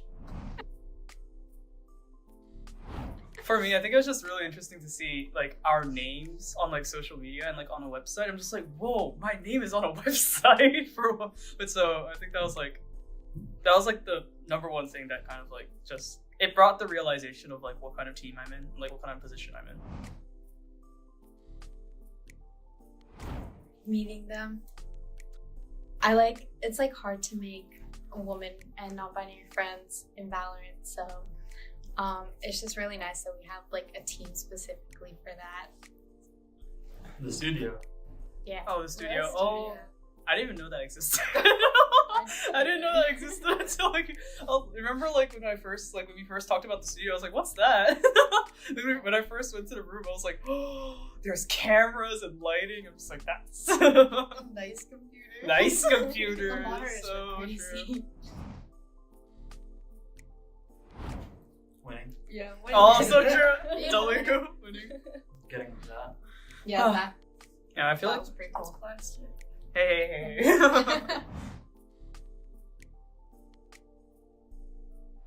I would say supportive is definitely like Dusty and Rachel.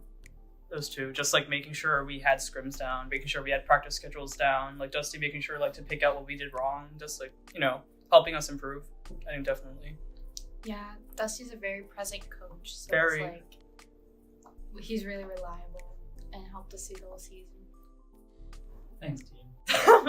Yeah, you'd even like schedule things for us, like Like organize all those schedules. help us map bands and like talk to Stats, them yeah. if like realize if one of them was like unranked or something.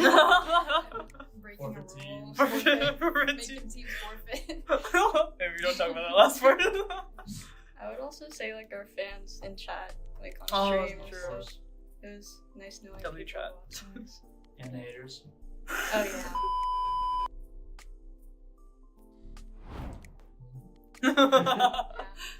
Improve in the higher division. Yeah, it is definitely more challenging because we're in a higher division now. But I think we could, like, with our coordination, I definitely think we could. We need to bring home another one of these.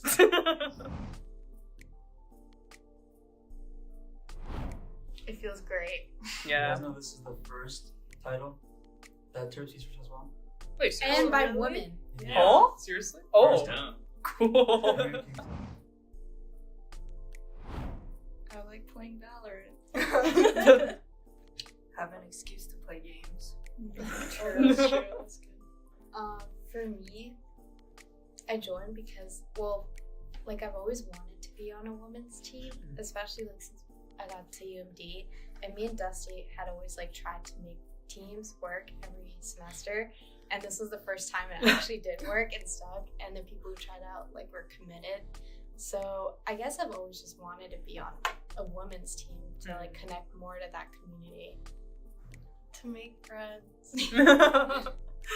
So I had that gap, you know, without a team for a while, and then I saw the form, and I was like, I really want to try this. This sounds fun. And then, yeah, I play Valorant too much.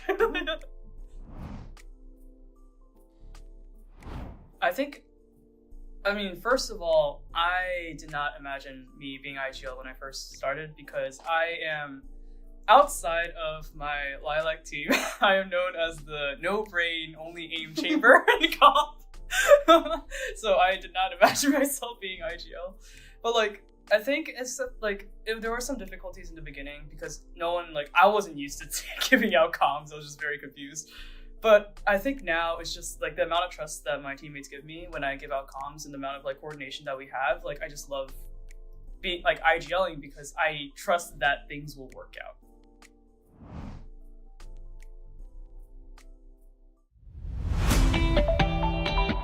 And I think by the end of the season, now we play together, everyone kind of jokes around a little bit more and kind of shines their natural ray. We're excited just to see them play better as well.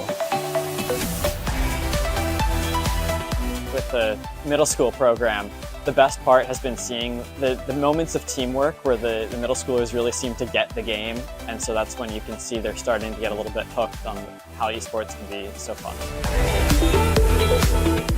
Off game, or will Red turn things around?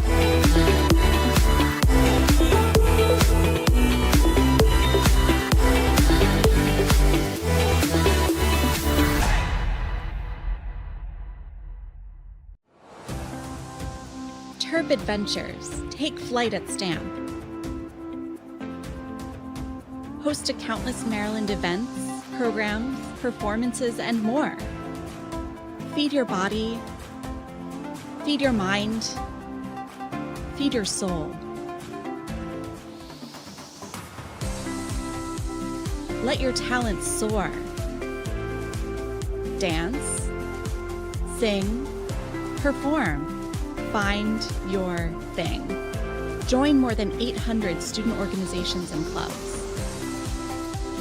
Find community here. Leadership lives here. Art thrives here. With space to grow. We're all just kids at heart. Let your imagination fly. Compete. Play. With wings on our feet. Here your spirit can fly. Here your soul lifts up. Here you remember those who came before. This is STAM. This is the Center for Campus Life, where Terp adventures take flight. You belong here. Come fly with us.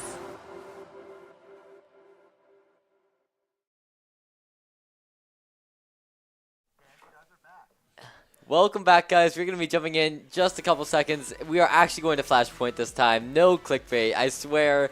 I'll eat a hat if we don't go to if we don't go to Flashpoint. I'll eat a hat. We're going to New Junk City this time, and yeah, definitely a good counter pick I think for UPRM. Yeah, no, the Flashpoint is real. It's real this time. Flashpoint is real.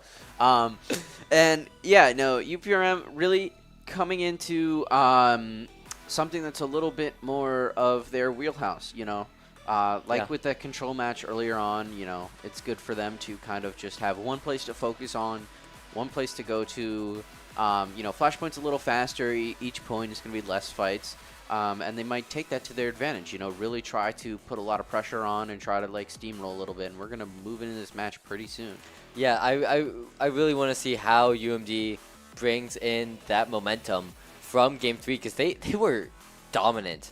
If we see the same UMD that we saw at Game 3, we could, this could perhaps be, reverse sweep territory.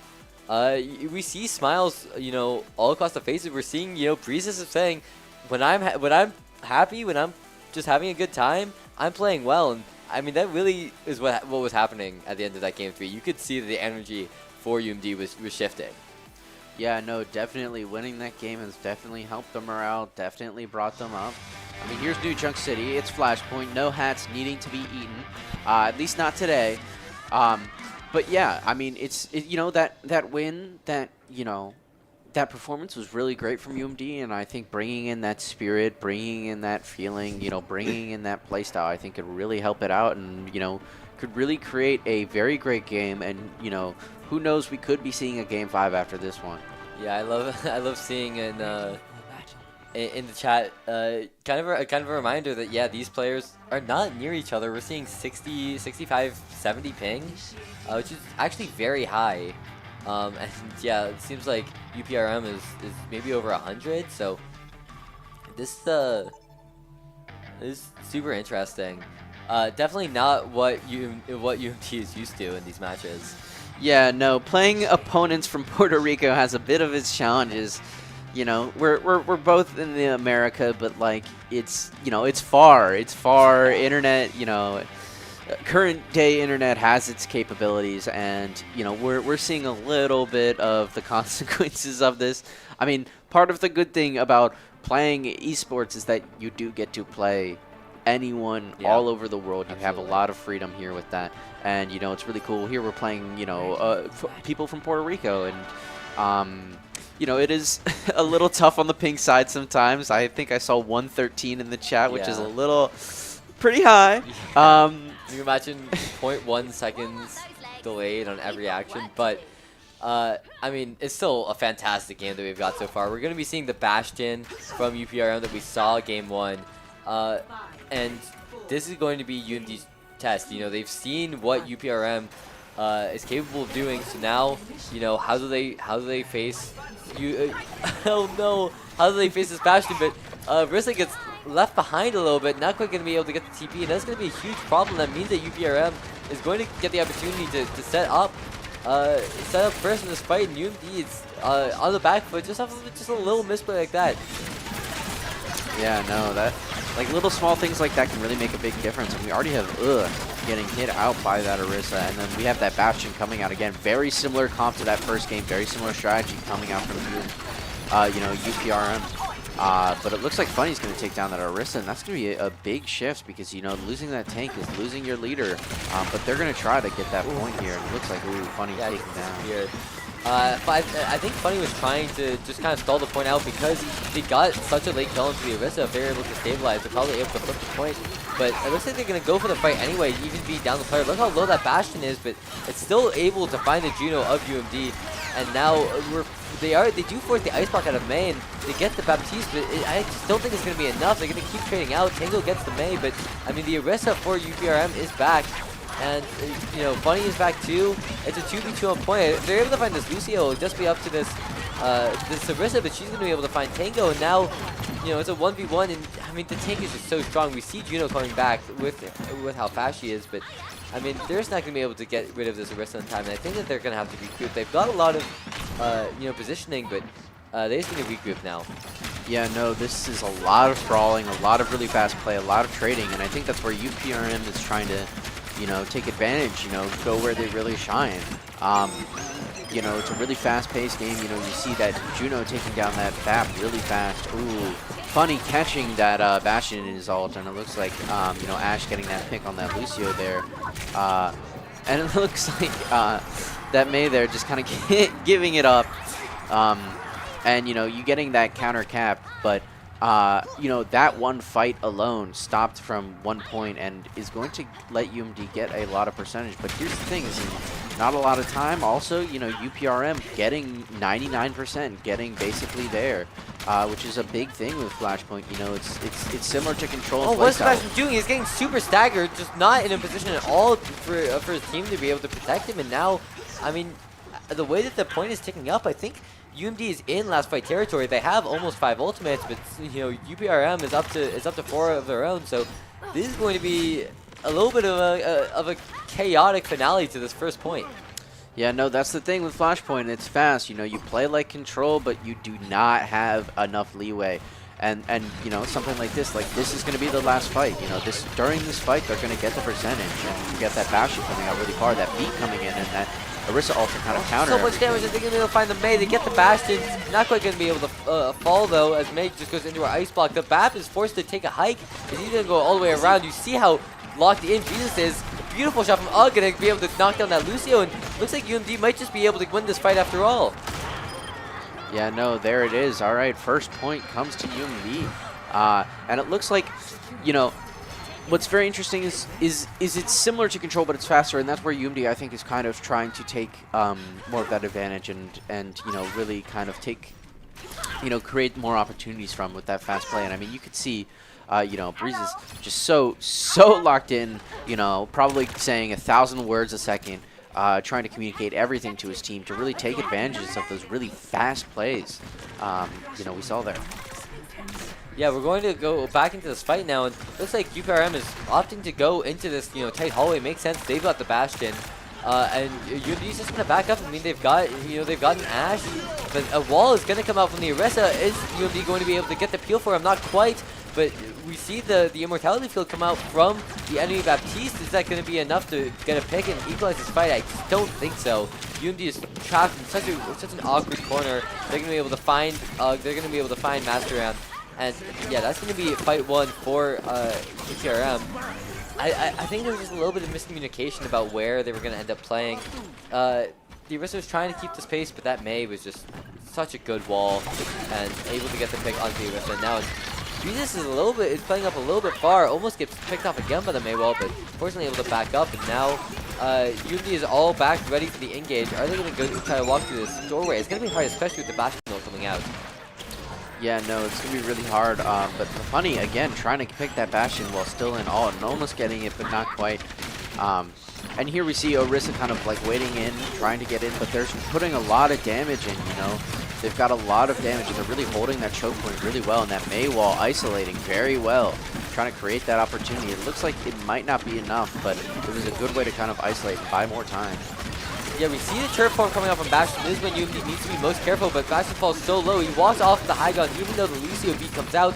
And now, looks like UMD is going to be able to get the point flip with the Bob, as well as with the Orisa ultimate. A great pulse bomb coming out, going to be able to kill that Lucio as well. Going to be able to get the Mei, and that's going to be a huge fight for UMD. They should be able to take this. Yeah, there it is. Boom. Juno getting multiple, and then the Orisa coming in too. You know, really changing things up. You know, that all play doing really well, really good work. You know, that beat, you know, trying to fight against it, but not quite being enough, I think was really where, you know, UMD got the advantage and came in, you know. Yeah, this is the opportunity for UMD to show their adaptation, because this is almost the same exact fight as they had on the first point. And it looks like UPRM is going to go for the same game plan of going down this little hallway.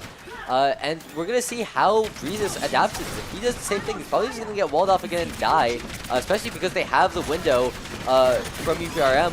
So he's playing out. Here comes the window, and he's going to be able to sidestep it. Breezes staying up alive, and we're going to be able to see the orbital ray come out defensively, just kind of keeping the Orisa alive. And oh, so much of UMD falls so low, but he's going to be able to eat the freeze. And now Breezes starts walking in, he's going to be able to find 2. He goes for the ultimate, he's going to be able to find nobody else as he falls through his ultimate, but Funny is there, Masteran is there, and UMD gets the second point as well.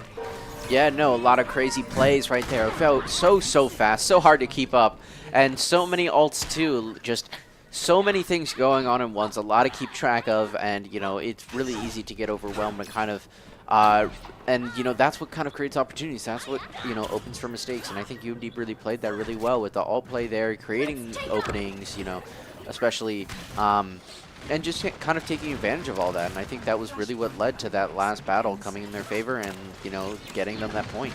Yeah, this is going to be a clean no-ult fight. UMD still having a little bit of trouble just finding the right position. They're going to be forced to back up, especially with that Bastion ultimate. Jesus gets stuck on the wall, not quite falling though. As now UMD is going to be able to reset, and they should be able to get just still a clean fight. Nobody's going to point yet, because the problem is if you go to point, you give up the high ground completely, but UMD is opting to rotate that way. They're going to start ticking it up, but any second now, UPRM gets the opportunity to drop onto them. Funny's falling so low. Is he going to be able to find the pulse bomb? Not quite. Doesn't find any damage with it, and UPRM is going to start taking the advantage on the point. Yeah, no, we have a little you know, Juno for Mei trade here, but it looks like that, you know, UMD is going to be keeping up some of their essential line here, and that's really going to help change that pace of the battle, really get that Orisa. The Orisa does get the Brig, and that Ash falls too, and that can really change things up. And as you can see, you know, without a proper back line, you know, the Orisa just can't keep up, and unfortunately Breeze is going to take the loss on that, and that's going to be, you know, a point for UPRM. Yeah. Terps Esports really needs to be careful about where Mazdaran is going right now, because I believe she is stuck behind enemy lines. If she isn't able to get back to the team and get staggered, that could be a huge problem for UMD, but looks like she should be able to get out of dodge and get back to UMD, and now they're going to have to take their engagement, ticking up to 40% now. Is, you know, this is probably going to be the last fight, just the way the Flashpoint ends up playing out. This is going to be the last fight if UMD loses this. Yeah, no, especially with Flashpoint just so fast. Like, this is just so important. This is, you know, the point-deciding fight here. And it looks like we're going to see a lot of, you know, damage coming out, a lot of holding that choke point from UPRM, trying the orbital ray coming out, trying to push out, create some distance to get the Bastion out to kind of counter that. But it looks like it might now. He gets 2. Wow, that's going to be huge. Yeah. That is going to be huge to change up everything, especially getting that Juno. And breakdown, too. That's the entire back line of UMD. And it looks like, you know, that's going to be the point, probably. Especially since Funny is back there just preserving. And yeah, there's the point there. And, you know, now it's a little more tight of a game, a little more, you know. Yeah, I mean, it's not disastrous, I think, because, I mean, look at the ultimate economy. UPRM invested 3 ultimates into that fight, while Terps Esports only put in 1. They've got Orisa ultimate, they've got Briggle, they've got the Pulse Bomb as well. They'll probably get Bob up pretty quick. Maybe not this first fight, but certainly the second one. And so UMD is still looking great. They've also got the opportunity to take this the first point as well. Depending on how fast UPRM rotates, they might not even be able to touch. They're only getting to the point now is in a loss of 3 seconds. Yeah, no, UMD really coming in with the advantage of this fight, but will they be able to use it properly is another important factor. Here with the Orisa moving in, you know, just trying to put everything together. The ultimate completely shuts down. Oh, what a great pulse bomb! Beautifully played by UMD. The timing is impeccable. They're going to be able to clean up the Soldier in a team kill. What? Man. Did you see that pulse bomb? Yeah, that was crazy. All right. Replay coming in. You know. Here it is. Just boom. Oh. Just absolutely just combination of plays perfectly together. Like I said, using those ults correctly, using them well, using them together. You know, Orisa bringing them in. The wall came down. No one cares. Pulse bomb. Boom. Everything changes. Tide changes. And UPRM are down a very valuable ult. Yeah, UMD needs to just survive until they get Bob up. They do have the Brigitte ultimate, so they should be plenty survivable. They just need to make sure that nobody's falling too early in this fight. Dingo falling pretty low. He's going to have to pop rally, and he's just going to let himself fall. He's so low. There comes the rally. And now Bob comes out as well. UMD up 2 ultimates in this fight. Are they going to be able to find this Baptiste? No, they find the Orisa first. Trade out Bob for it, but I mean, Orisa is such an important part of this team, and UPRM is set running for the hills. They only have 10% left. That's like 5 seconds. They're not going to be able to touch. I think this is it for map 2, or map 4, sorry. Yeah, this might be it. I mean, they got no one really where to go, and boom, there it is. I mean, UMD just playing super well, dealing with that speed, that you know, acceleration of the game with Flashpoint so quick, you know, really using that to win some great fights there. Yeah, I want to see Chase's POV for this play. The communication, you can tell, is just on point with that and with this kind of play. And yeah, here comes as a pulse bomb. Orisa knows right what to do. I can hear UMD cheering in the background.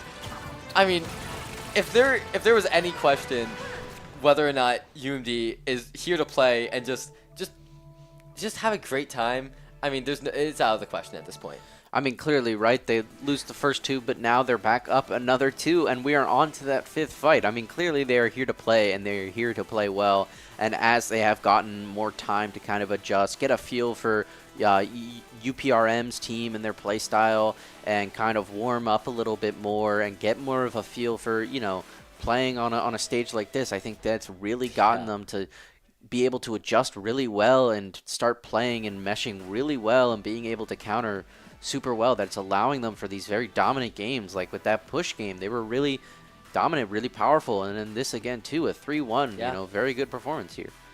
Yeah, absolutely. I mean, UMD kind of looks unstoppable. If you'd shown me these first 2 matches and then show me the second 2 here, I mean, it doesn't look like the same series at all. UMD is suddenly looking, you know, like an unstoppable force, and we're just not seeing the immovable object that UPRM was in those first 2 rounds. Yeah, no, we have a large change in, like, you know, what is happening, who is winning and who is dominating, and I think a lot of it comes down to especially these changes, these adjustments. the adjustments have been, very important, and you saw kind of flares in them in those first 2 matches where they would adjust a bit and then start winning, but then they kind of get overwhelmed. But here now they're adjusting, they're way more on their adjustments on their different plays, and I think that's really giving them that advantage here. Yeah, absolutely. I just want to give a shout out to our observer, by the way. Getting that replay on that pulse bomb was just so good. So yeah, production is going great right now, and the team is playing fantastic. This is a star night, and I really want to see what UMD brings into match 5. I can promise you, you do not want to miss this. But we're gonna jump into an ad break, and we'll be right back. Terp Adventures take flight at STAM. Host to countless Maryland events, programs, performances, and more. Feed your body, feed your mind, feed your soul. Let your talents soar. Dance, sing, perform, find your thing. Join more than 800 student organizations and clubs. Find community here. Leadership lives here. Art thrives here. With space to grow. We're all just kids at heart. Let your imagination fly. Compete. Play. With wings on our feet. Here your spirit can fly. Here your soul lifts up. Here you remember those who came before.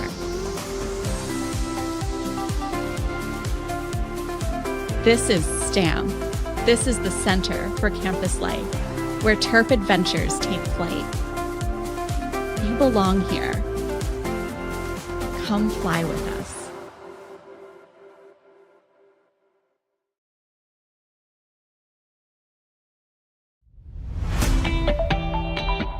And I think by the end of the season, like now, we play together, everyone kind of jokes around a little bit more and kind of shines their natural ray. We're excited just to see them play better as well.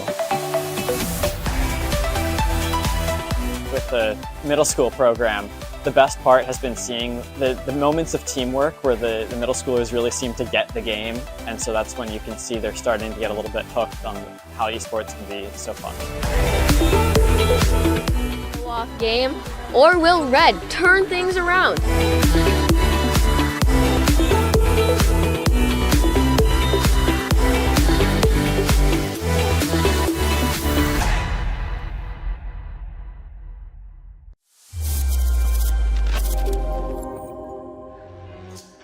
Your ad tech stack is simple, streamlined, and easy to manage, right?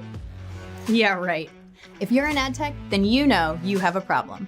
Ad tech is messy, and your tech stack includes way too many tools to effectively manage. At Playwire, we're here to uncomplicate your ad tech stack. We've consolidated the entire publisher ad tech stack into a single platform and added in proprietary technology and advanced tools to generate you even higher CPMs. Get access to an ad tech stack that is simpler and smarter.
Are you guys hyped?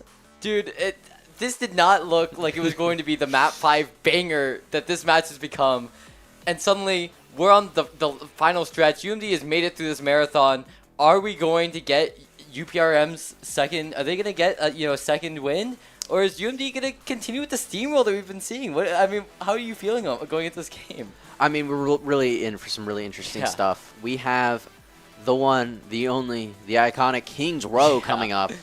The map, really. You know, Joe Overwatch here. And it's going to be really interesting to see. I mean, hybrid, like we saw, with Control, UPRM did really well. They were really good at controlling things. I mean, but but this is a little different of format. I mean, UMD got, full 3 cap with, payload. They didn't, get it there. They didn't, fully win that match, but they did a really well performance, and that's what's kind of started, especially with Push, very similar thing. They did super well in. And with Flashpoint, I mean, it's similar to Control, but faster pace, similar to how Hybrid kind of is. UMD did really well with this. So I think they're really definitely primed for a great performance here. And I think we could be in for a really great final match here. I mean... Would you have it any other way? Yeah, seriously. Kings Row, I mean, we know this map frontwards and backwards, so imagine how these players know this map. And I think what's more important is, like, I mean, both of these teams have probably played this map 1,000 times, 10,000 times, who knows? Yeah. So, I mean, yeah, we're going to see these players at really the top of their game. And this is going to be the the finale to end all finales. We're seeing UMD just sticking with this Arista composition. I mean, it was working so well for them these past 2 maps. We're going to see UG on that Ashe, and other than that, I mean, it's just going to be standard comp for Terps Esports. And UPRM, we're seeing a monkey. We have not seen this yet. Yeah, in this match. No, seriously, this is very different. This is not only is it a tank we haven't seen yet, but it is a dive tank. Yeah. And we are maybe in for some diving, which is interesting. I know you wanted to see it. I know I wanted to see it a little bit. And I mean, it's going to be really interesting to see. I mean, 2-2 on Kings Row. What else could you ask for? Like, we're in for something really cool looking. And again, UPRM also having that Widow out. We might be able to see some really interesting picks. And, UMD is going to be having to really adjust with that. A lot of angles to play against here. Yeah, keep your eye out for Zovu. We saw how strong they were, especially on Circuit. So... this is going to be the opportunity. Checking for all the tracers, and that's, absolutely a good idea. We know how tricky Funny has been in this match, and we see him hiding around the corner, just trying to get that, that third-person view. It's going to give him a little bit of an advantage around that corner, but you see the fight already going onto the fight, and a mini fight going on between Zovu and Funny.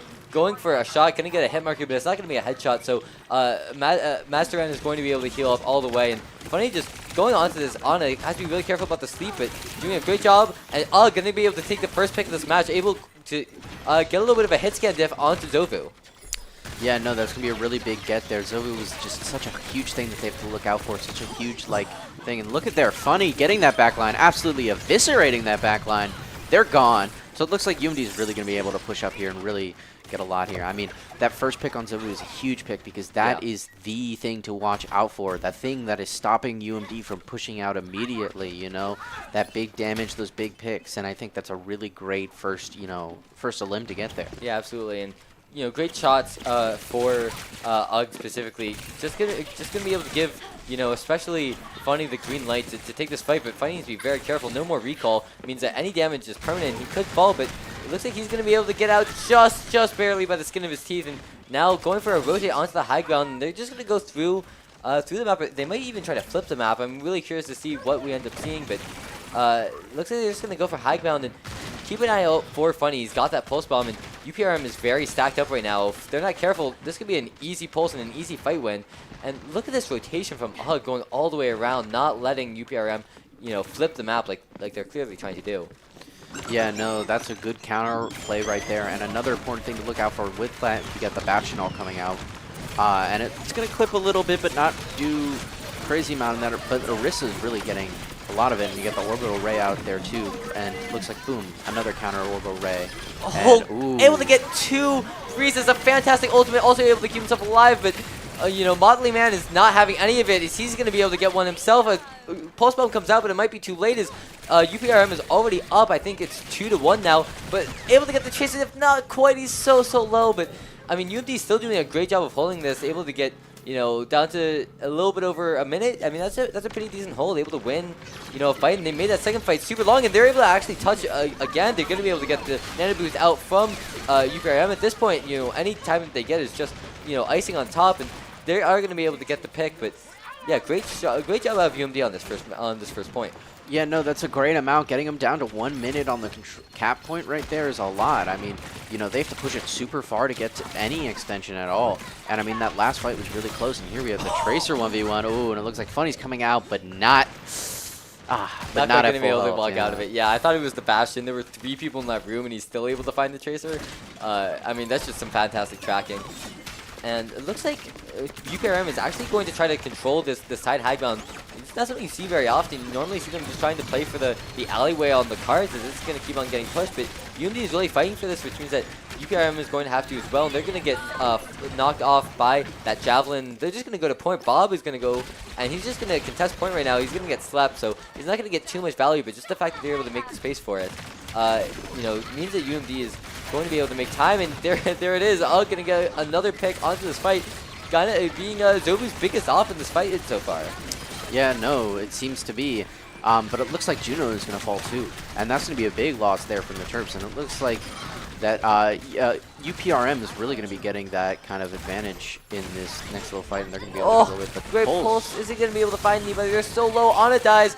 This Bastion trapped in the corner, and Orisa's so low. Reese's able to get 2. Is he going to be able to get the 3rd? Yes, he is. He gets stuck. He's going to be able to survive, though. I don't even know how. And now UMD is going to be able to win that fight. I thought it was over. Yeah, no, that is a great comeback there and a great use of showing that it's never truly over. Yeah. That there's always a way. There's always a way. And that Pulse Bomb put a lot of damage in, created a good opportunity, and they communicated. They came in, and then they used that opportunity. I mean, that's exactly what we've been looking for this entire match, and what we've seen has always been the succeeding part is, you know, being able to work together, being able to create those opportunities, and being able to use them, adjusting to things, and, you know, coming out of it. We got that Tracer duel coming up again. Coming from the high ropes like he's freaking the guy from Assassin's Creed, not going to be able to find anybody, as the Bastion is going to be able to get the first kill onto Breezes, and that's going to be a huge pickup. I mean, just off of that, UPRM might be able to win this fight, and from there, they'll probably get the cap as well. But I mean, they're not pushing the cart right now. UMD is doing a great job of just stalling, even if this fight is lost. We see the orbital ray. That I don't know what that was. I feel like the fight was already over. But they're able to force out an ult from the Orisa as well. I mean, I don't even know what's going on at this point. And they're holding it now at 67%. Or sorry, just 0.67 meters left. But I think this fight's just about over, as UPRM is going to be able to get the cleanup and have 2 minutes and a half on this final point. Yeah, they are going to be able to have a decent amount of time on this last bit. And I mean, it is a shorter portion, you know. It is still less time than, you know, what would be ideal. So UMD has been putting up a good amount of defense. And I mean, all they need to do now, especially as the card just gets closer and closer to their spawn, is just stall. Yeah, we see this Passion Ultimate coming out, and it's actually coming out very early. If they're not going to be able to get a pick, I think this is a little bit of a waste. Yeah, there's 2 ultimates out of UPRM for kind of nothing. I think now UMD is looking in a great position to stop this cart and start to get some momentum back in this fight. Yeah, no, all play, very important, and, you know, as tempting as it is, throwing those loadouts for nothing really isn't a whole lot. And they got the Brigitte trying to stay alive, but not enough, you know, even with that ult. Just wasn't enough. But Funny coming in, pulsing that immortality, and it looks like UMD is going to be around a little equal with their ult. He's alive, but no, he's going to fall just 15% off of Bob, and that's going to be a huge problem now. I think UMD is going to have to just enter stall mode. I think this fight might be over. They need to go, you know, we need to see Tracer, we need to see Samba, we just need to see point percent, you know, just time down on the clock. Are they going to be able to get it under a minute? Yeah, no, what's looking like here is just a lot of damage coming out, and it's really hard for them to keep up, you know. A lot of good and, you know, united plays from UPRM, and, you know, UMD is trying to fight back as much as they can, but it looks like they can't. 1 minute on the clock, and that fight was actually so winnable. Funny and coming in for a pick each. If somebody had just gotten back to point, that probably was going to swing in the favor of UMD, but that sucks. That really does. Having that minute on the clock means that they're not going to enter a situation where they're guaranteed time on the second half if it ends up going to overtime. Yeah, no, that's very true. I mean, UMD, they did a good amount of job of stalling, but they definitely could have done more. They definitely could have won that last little bit there. They were getting it real close, but it looks like it wasn't quite enough. And now they're gonna have to come back, and at a minimum, they have to cap this point. They have to bring that cart all the way around. Would be helpful to have some extra time there, but UMD right now is on the back foot a bit. They did a decent job, but they really have to, put a bigger performance here to really kind of secure this match. Yeah, still opting for this Bastion. I just want to talk about that ultimate again. I mean, it is a very powerful ultimate. It has the ability to, one-shot 3 times over, but they keep using it before the fight even really starts, and UMD just uses, 1 or 2 movement abilities, and they kind of subvert the entire ultimate. So I would love to see out of UPRM just a little bit more thought about when they're using that ultimate. And maybe I don't know. Maybe I've been using it wrong this whole time. I mean, I'm pretty hard stuck plat, so I mean that's not out of the question. Let's be serious. Well, it looks like we're going to be coming in. We got that Widow coming out and, trying to get some of those picks. But it looks like, kind of not being able to get anyone. UPRM being very cautious of that angle, as UMD was before. And it's, makes sense. Widow can be very, very impactful. And it looks like we're getting close to the first pick of this round here. But yeah, that Widowmaker is taking a more aggressive position than you normally see out of Widows, and he's actually going to be punished for it. I would love to see just a switch off. I think it's not going to work now. They just need to go, give us the Ashe, give us like a Cassidy or something. And we got a little bit of technical difficulty over here, but looks like UPRM is just going to be able to be fine. We see Zovu getting a little bit of revenge onto Funny from that first game, and he's going to be able to get their pick. Yeah, no, that Widow kind of overextending a little bit is a really big thing, and the Juno here is trying to put in work, and looks like that's going to come into advantage here. Really forcing them into this little, choke point, and really being able to just kind of wipe the whole team right there. And space play, as we mentioned earlier on, just so important, and they kind of push them into a place where they get the advantage, and they're able to keep them there and take advantage fully with a lot of abilities that work well when everyone's grouped up. Yeah, we see Ugg switching on to the Sojourn, which definitely makes sense. You can get a lot of free charge off of Bastion, off of Orisa, and it's really going to be up to this fight, I think. Just to see how UMD weathers the ultimate advantage that UPRM has been able to find. Here comes the Pulse Bomb. He's not going to be able to find anybody. Ugg is falling very low, but he should be just fine with that medkit. Funny is going to get caught by Zovu again. That's going to be a huge loss for UMD, as they're going to lose a lot of pressure onto the backline. And I think Funny just needs to stop taking this ego battle. I think he just needs to deal with the backline a little bit more of UPRM. Yeah, no, as tempting as it is, Tracer v Tracer, to go, 1 for 1, but it's a little tough, and you really got to focus on making those opportunities a little more for your team, and kind of looking at that back line that may not be as defended as much. Yeah, we're getting the orbital strike out of here, and a lot of ultimates coming out from UPRM, but it's not quite finding anybody, as Orisa is going to pop her ultimate just to stay alive. Here comes the ultimate out of Bastion as well. It's going to take a lot of damage out of Orisa, but it's not quite going to find anybody, and after all is said and done, UMD just has an orbital strike on point. Funny going to be able to get the pick onto the Orisa as she tried to reset, and UMD is going to be able to take this fight. I mean, yeah, and that's all it takes, good ult usage. One good ult use can change the whole fight, and one fight can change the whole course of it. I mean, that's all it took was one real fight win for them to get that point, and then they have a similar amount of time to how UPRM had when it came to, payload section. And, there's still great opportunity for UMD to really push here, despite taking a little bit longer on that point. They still are very much in it, and they still have a great amount of opportunity to, move forward and, get into overtime, an overtime round, and bank a lot of time for that round.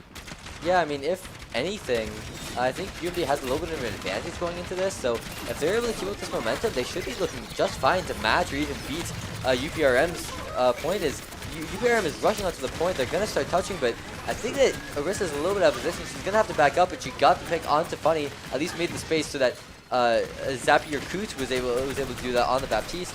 And now they're able to walk forward, and UMD is going to have to reset.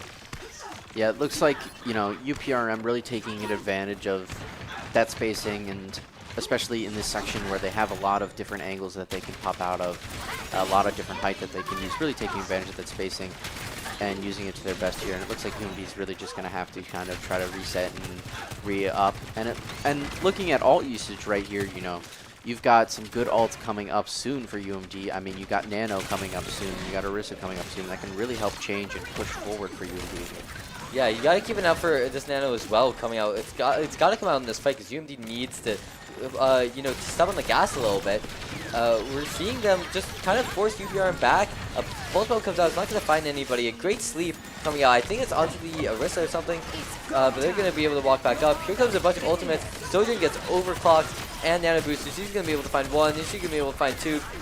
Yes, she is, and she's probably going to be able to find 3 for this as well. Mastertan is going to be able, Masteran is going to be able to get the end of that kill, but UMD, with this momentum and as far away as that point is, they might just be able to walk all the way to the end of point 2. I think, I think in fact, UPRM is going to be able to touch, but let's take a look at this replay.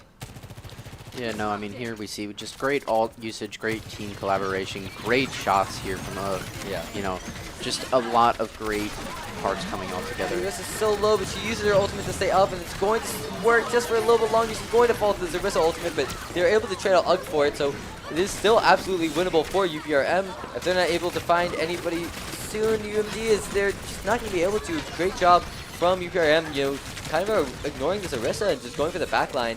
And they're going to be able to take this point as well. And down to 60 seconds, if UMD doesn't win this soon, it might be, I mean, unwinnable just the way that the time is going to work out. Yeah, no, UMD knew that they needed to get that point there, so they used those ults, and they did well, but UPRM had a great response. You know, they used their Ray too, and then they also were good at kind of like scattering out and then focusing a little bit better on that back line, you know, places that people are paying a little less attention to so that they can get more value out of it. And I think it was a good response, and UMD really has to kind of push right here, right now, or else, you know, that's going to be the match. Yeah, I really want to see where this pulse bomb ends up landing for Zobu. If this finds the right target, this could stop UMD's dead in their tracks. UG is going to fall to those missiles from Juno. That's going to be a huge problem now. 10 seconds. This is the last fight. UMD does not have a second opportunity.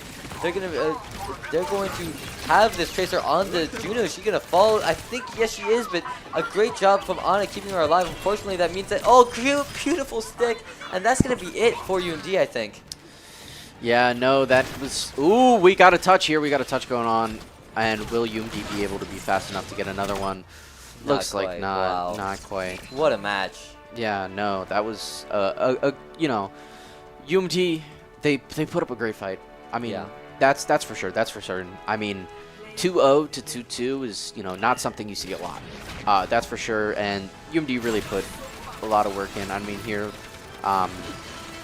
we can see some, you know, great example of plays where they were in a disadvantageous situation, but they really kind of pushed it and used that space to work together and win. And I mean, you saw that, you know, like 4 down. I mean, UMD really put up a great show. But yeah, absolutely. I mean, I thought this was going to be over map 3, and then you know, we'd all go home just like a little disappointed. But wow, what a match! That really was everything I was promised and more. So yeah, I just want to see the team happy about that. I mean, we know that they were really super excited after that. And, you know, we can take a look at them now. I mean, you know, it's still smiles across the board. They're pretty. They're happy about this match for sure. Yeah, no, I mean, you know, it's a little disappointing right at the end, you know, getting that far, but still, they put a lot of effort in. And they performed really well and really showed a lot of skill and a lot of improvement and a lot of switch on the board. And I think that is really something that they should be very happy about. Yeah. So I think that's gonna be it for us in the studio. Great job from everybody involved. We're gonna see you guys next time.